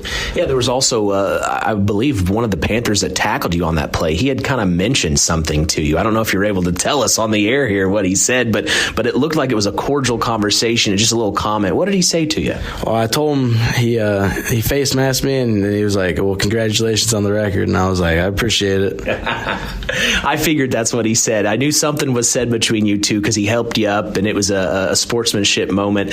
Talk about the coaching staff. Did anyone on the coaching staff say anything to you since then, maybe at practice or after the fact? Yeah, Tyler Radtke, the offense coordinator, said congratulations right away too when he was telling me to play, and then after the game, after I was done out on the field and everything, I walked into Coach Russ's office and shook his hand, and I said, thank you, Coach, and he said, none of it matters now. It matters later. And I was like, yeah, I know, and he's getting us ready for this run. Yeah, it seems like you have a really good relationship with this coaching staff. You've talked about Coach Radtke before, as well as Tyler and Bo, and what this coaching staff provides. Coach Cisneros. It's a really good staff you guys have. Talk about the support you're getting as a whole from the team, from this coaching staff, because obviously their sights were set on a lot of things to accomplish this year. Yeah, the whole coaching staff is great. I'm really blessed to have Coach Russ as my coach, and he does a lot of great things for us, and all the assistants, his sons, Bo and Tyler, and Coach Julio. It's just a great staff overall, and it gets crazy in practice, but I love it. Wouldn't change it for the world. I got a question you probably haven't been asked before. I've got a little inside information. I've heard you actually get a little nervous pregame, and your go-to choice for drink is Pepto-Bismol. Can you confirm that with us? Oh, that is 100% true. I've been that way since my freshman year, but it's still a pregame ritual. So what do you feel? Are you just have anxiety? You just anxious? You just want to go now, or is it just nerves? Or I just need to get the first play out of the way, and after that I'm fine. But I psych myself out a little bit at the beginning of the game. And you talk about the first play. We've talked about it on the broadcast. The other team almost knows what you're going to do. You guys line up. You're taking it from shotgun, and you just pick the side which way the play is going, and it's really to see if they can stop it. And we've seen it time and time again. They just can't stop it. Is this a combination? I think it's a combination. You've got the offensive line, but also you're someone that can use those holes and take advantage of them. We've seen great offensive lines that don't have quite the back that can find the hole and exploit that. Do you think it's a little bit of a perfect marriage here between you and this offensive line? Yeah, it's all chemistry between all of us. I mean, we've been playing together since we were really little kids, and me and Kane and I talk about it all the time. It's that first play. We punch him in the mouth right away, and we set the tone. Yeah, when you follow the blocks, I've noticed sometimes you'll even help push them. Your hand will be on their back and pushing them forward. I mean, is this the communication you guys have taught yourselves in practice? Hey, when I'm coming behind you, I'm going to use you, and I'm going to push you forward as well. Yeah, that's definitely something. Sometimes I see things that they don't see, or they see things that I don't see, and I just use them, and they guide me through there, and sometimes I'll guide them through there. It's just a great thing to have. Yeah, I know that you'll be playing Mishawaka Marion this Friday. This will air on Saturday. But where you sit right now, how you feeling against Mishawaka Marion? It's a home game at least. Yeah, I'm really glad to be back at home again. Like I said on Friday, we have not lost a game at home since my freshman year in regionals. So we're really excited. We're real locked in, and we're not going to let this slip away. Something that I think is also missed is you play both sides of the ball. You're also on defense. We've seen you come up with interceptions, batting balls out of the air, making defensive tackles. We talked with Keagen, Everage, our athlete of the week, how important this Knox Redskin defense is. You also kick. And I don't know if you learned how to kick off from Jake Conroy, because those balls are going deep. It reminds me of watching Jake last year. I don't know if you've been hanging out with him, but I mean, you're doing a little bit of everything, Myles. I mean, how's that make you feel? I mean, I know you love the sport of football, but you're not just a one-way player. You're a multifaceted athlete here on the field. Yeah, so obviously Keegan's a great player, but he's really big on the defense, but he actually started playing offense this year. It's something we talked to him right before the Judson game, and he started playing. But yeah, overall, I mean, I'm playing all over the place right now on the field, and I think it shows what I can do to the people here in high school, but also the college coaches and all that. But yeah, I started kicking the ball again. I have not hung out with Jake lately. He came home a few weeks ago, but he's been working hard at college, playing football at Wabash. But yeah, it's been fun. Yeah, I know you guys are real close. Well, Coach Radtke has talked to us on the Saturday Sports Line before that you've had chances to visit some colleges. Now, I know that's far off in the future. Your mind is set on the postseason right now. But we saw pictures this past weekend where you were visiting Western Michigan. Yep. So, I mean, what are these college visits like? If you can just tell us in the moment right now, what are they like, and what are you experiencing? So they don't even know what they're recruiting me as. They're just recruiting me as an athlete, and they're going to try finding a place for me to play on the field, because most of these places already have. I'm late to the recruiting game, so most of these places already have some of their spots filled. But I'm just going to find a spot and work my way in. What is the goal here at the end of the season? I mean, obviously, I know you want to win a sectional championship here on Friday night as we talk on Tuesday. But what is the goal? We talked with Kane Weber a few weeks ago. We talked to Keagen Everage. In your mind right now, and I kind of have an idea what you're going to say, but maybe the listeners don't. What is the goal for this Knox Redskin team as you sit right here, right now? I think it's just one win at a time. We have to win. We have to win to move on. So, I mean, this week, obviously, a really big week, sectional championship game. Hopefully, we'll four-peat this. And then last year, we lost in the regional championship, and we want to get back to that game. Honestly, we want to go back to Garrett and go play on their home field and beat them. So it's something we're really excited about, and just one win at a time. I know you're real close with your family. Your mom and dad were there at the end of the game, or down at the field where you were taking many pictures with a lot of fans, which you were so gracious with, taking pictures with so many people that wanted to be with you on that historic night. Talk about the support system that you've been getting from your mom and dad. I know your dad's been up in the booth, and that's got to be a great relationship. Yeah, it's awesome to have my dad up there, and also my mom in the stands watching me. They're great parents. I couldn't do what I do without them. But yeah, my dad, he's up there in the press box.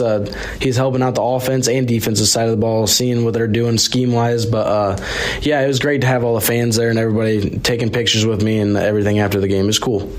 All-time career scorer in Indiana high school football history, all-time career leading rusher. You're now 5th all-time in the nation for career rushing yards. By the end of this Friday, you could very well be in 3rd all-time in the nation. We know number 1 is Derrick Henry. And one of my buddies from down south, he said, could you believe it 4 years ago if you said the same name as Derrick Henry and Myles McLaughlin in the same sentence? It's kind of crazy, Myles. You shake your head and you're smiling there a little bit. It's kind of crazy where we're at right now, and then maybe it'll take some time, like at the end of the season, maybe even into the spring, to kind of gather everything that you've accomplished and really appreciate all of this, because it's so much. We said that on the air last week. There's just so much that's going on right now. It's almost hard to keep track of everything. But when you hear those types of things in numbers, I mean, how's that? I mean, you almost can't get too big of a head because you got to stay strong for the team, for the wins. But I mean, in the background, how's that making you feel? It's awesome. I mean, I posted on Instagram the other day, and Carson Steele from the Chiefs, he commented on my Instagram, and I was like, this is crazy. But I mean, yeah, it's awesome. I'm trying to stay just in the game, which I am. I 100% locked in on the season. We still have a lot of season left for us, I believe, and it's cool to have in the back of my mind. And I feel like some of it is just getting pushed back right now, and I will love it later on in life when I'm done with this game of football. But for now, I'm just going to keep on trying to win games.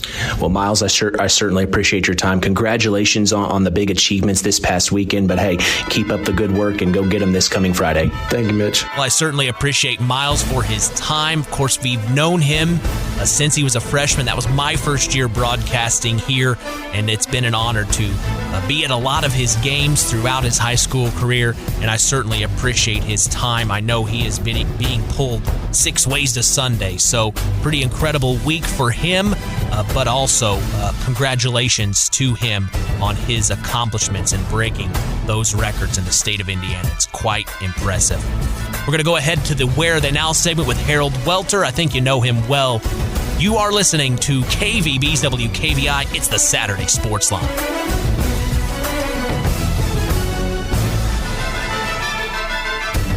Takes the snap, pulls the handoff, keeps himself up the middle, breaks away, has space, all the way to the 10, around the edge of the pod, touchdown Redskins! Myles McLaughlin.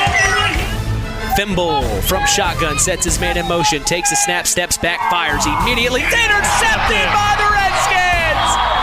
Myles McLaughlin skied high, and he comes up with the interception, and he's pumped up too. Let's go!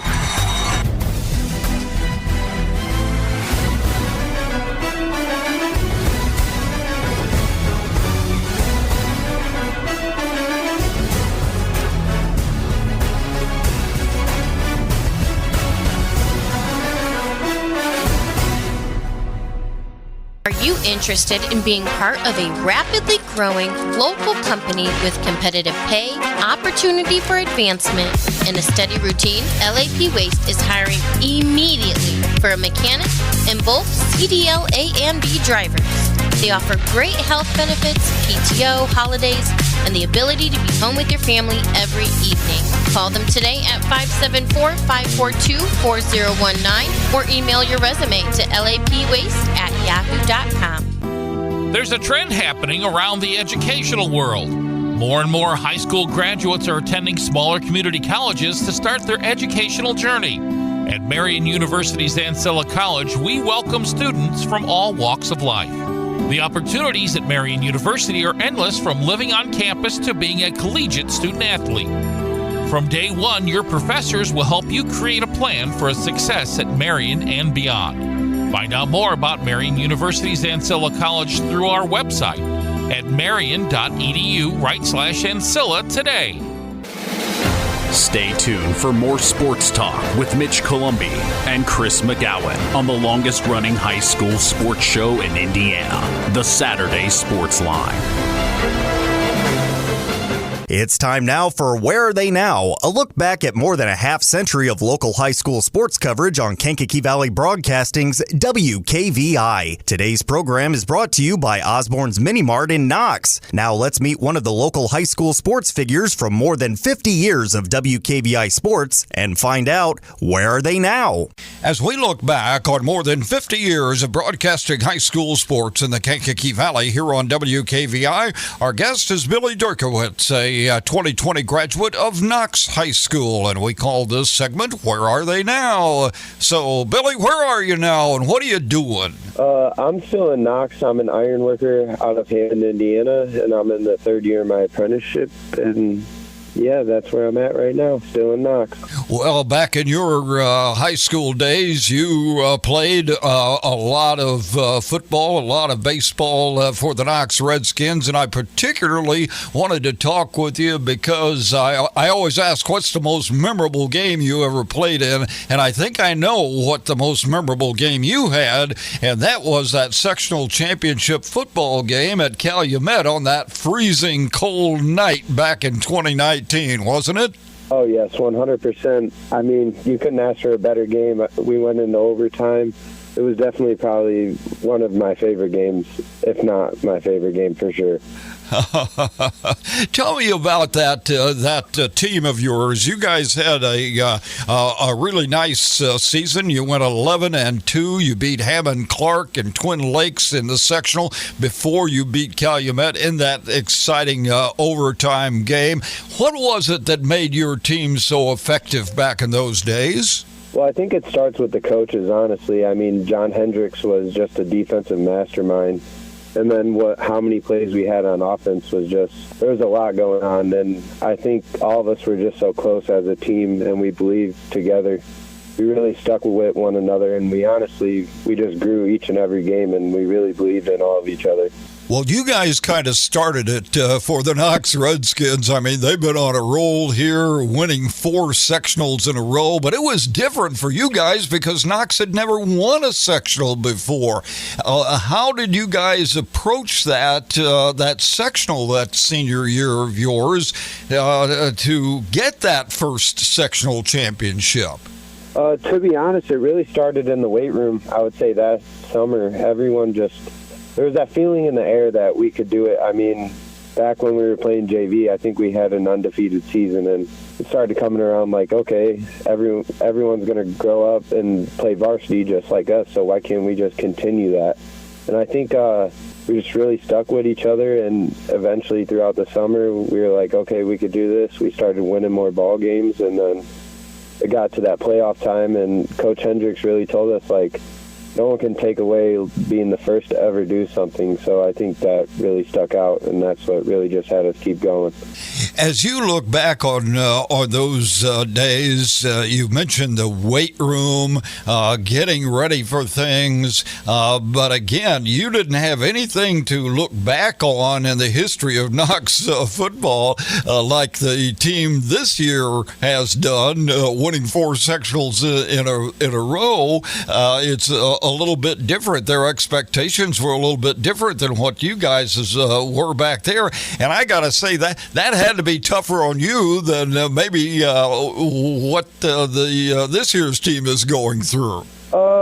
Yeah, it was pretty tough. I mean, especially you've had extraordinary players throughout the years, and before that you had the Dawson Patrick, the Jared Fraters, and just a bunch of those people. And really, we had a lot of newcomers. We had a bunch of young people. We had Cade Short, Gabe Lovins, Zach Rose at QB. We really had to trust in one another, and I believed it just helped us a lot. When no one really expects anything, you got something to prove. So it really showed us like how we could take it even further, whether it would be one game at a time. And every time we would win, like I said, we just said, okay, you know what, we got this. And when it got to playoffs, when it got to that last game, we just did it, and I think that really set the bar. And now you see every year Knox is doing amazing, and it's so good for the community.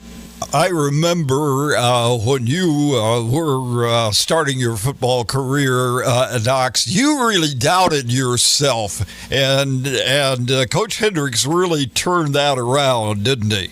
Oh, 100%. Coach Hendricks was a big influence in my life, and I think he still is, honestly. I mean, he just had us all really believing in ourselves, whether it was me, another teammate. He just always taught us life lessons, and I think it still to this day, it still sticks with me at least. And he was just a really good mentor and a really good coach and a good person just to have in general.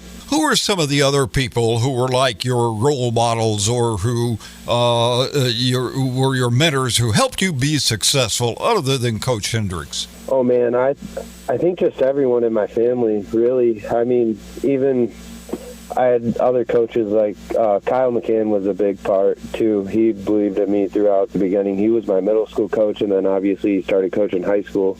And he even seen me kind of grow, and he would just tell me, just believe in yourself, you got it. He was a big one.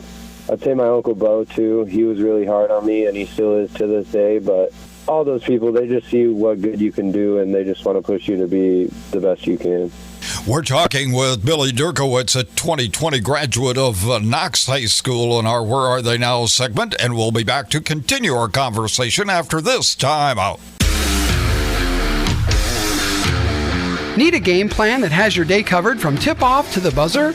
Osborne's Mini Mart in Knox has you covered. Whether you like to start out with a caffeinated full-court press or control the tempo with a Subway breakfast flatbread, Osborne's Mini Mart has what you need. Don't get trapped in the corner with an empty stomach. Call a quick timeout and get 2 hot dogs. Visit Osborne's Mini Mart in Knox at the corner of US 35 and Highway 8 East to guarantee you win the day. Our guest is Billy Durkiewicz, a 2020 graduate of Knox High School, who was on the first football team ever to win a sectional championship back in 2019 for the Knox Redskins. Now, let me ask you this, Billy. What did you gain from being a high school athlete that has helped you here later in life? Oh, man, probably a lot of discipline. Learning how to be, obviously back in high school, as coach just taught in different ways and different things. You got to be coachable, you got to be teachable. So that really helped me out. And to show up every day, no matter really how you're feeling, you got to show up every day because everyone's going to expect your best no matter what. And finally, what advice would you give to young athletes? So let's say those middle schoolers out there. What advice would you have them give them in order to have the kind of success that you guys enjoyed?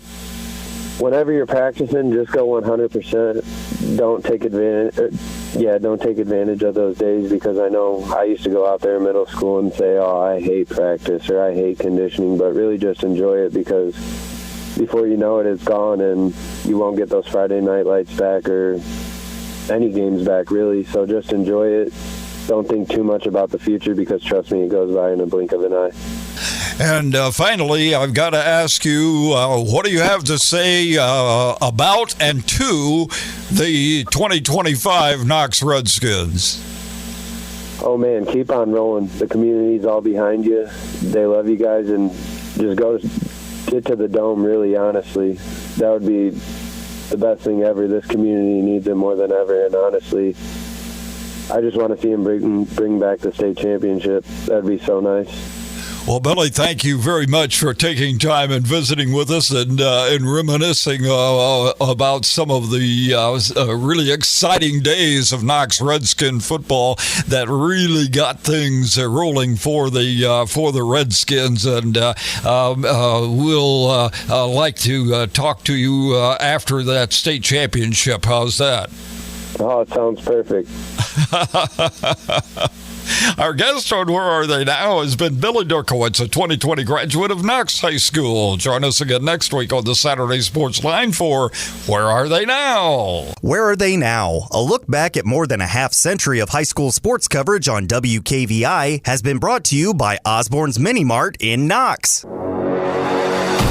Join us each Saturday morning on WKVI for the Saturday Sports Line and worldwide on WKVI.com.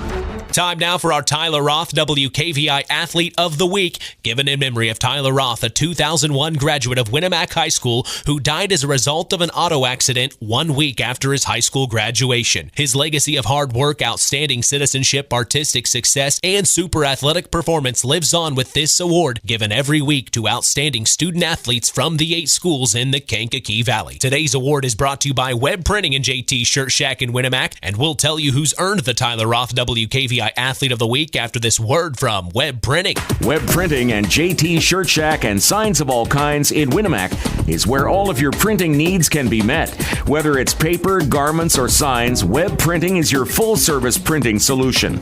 So if you're in need of embroidered or screen-printed garments, tickets or programs for your event, or documents for your business, Web Printing and JT Shirt Shack is the place to go. For the quickest service, best prices, and best quality, it's Web Printing and JT Shirt Shack in Winamac. Our Tyler Roth WKVI Athlete of the Week for this week is Izak Singleton, a member of the football team at Knox Community High School. As a senior on this Redskin football squad, Izak Singleton's name is brought up a lot each broadcast we've done for the Redskins this season. Last night was no different. He helped his team in a big way, especially defensively. Having a nice interception, boy, was it a great highlight, that went for 56 yards as he ran it the other way against Mishawaka Marion. He was part of the puzzle that helped the Redskins win their sectional championship, their 4th in a row. And trust me, he's been a part of every one of them as he's a senior on this squad, like I said. He rushed the ball one time, but it went for 19 yards, and he also had an unassisted tackle defensively. He is the son of Shannon and Adam Singleton, as we congratulate our Tyler Roth WKVI Athlete of the Week, Izak Singleton. Izak will receive a certificate, a history of the award, and a t-shirt commemorating his achievement, and will also be a future guest on the Saturday Sports Line. He will be eligible for our Tyler Roth WKVI Athlete of the Year award later this spring, which carries with it a plaque and a college scholarship, compliments of WKVI, and a family of Tyler Roth. The Tyler Roth WKVI Athlete of the Week is brought to you in part by Web Printing and JT Shirt Shack in Winamac. I'll get with Mr. Singleton this week. That is another Saturday Sports Line here on WKVI. Keep up to date on all of our social media sites, on Instagram at WKVI Sports, on X at KVB Sports, and on Facebook at Sports to the Max for all KVB Sports content. We will be in Knox this coming Friday as they are hosting Angola. Very excited for a regional championship. We also will have a basketball game this week, this coming Tuesday at Culver, as the Culver Lady Cavaliers host the Tri-Township Lady Tigers. We started the basketball season last week. We continue it this week along with football. So a lot of sports going on in our area. You make sure to enjoy the rest of your weekend. I'm Mitch Columby. The tradition continues.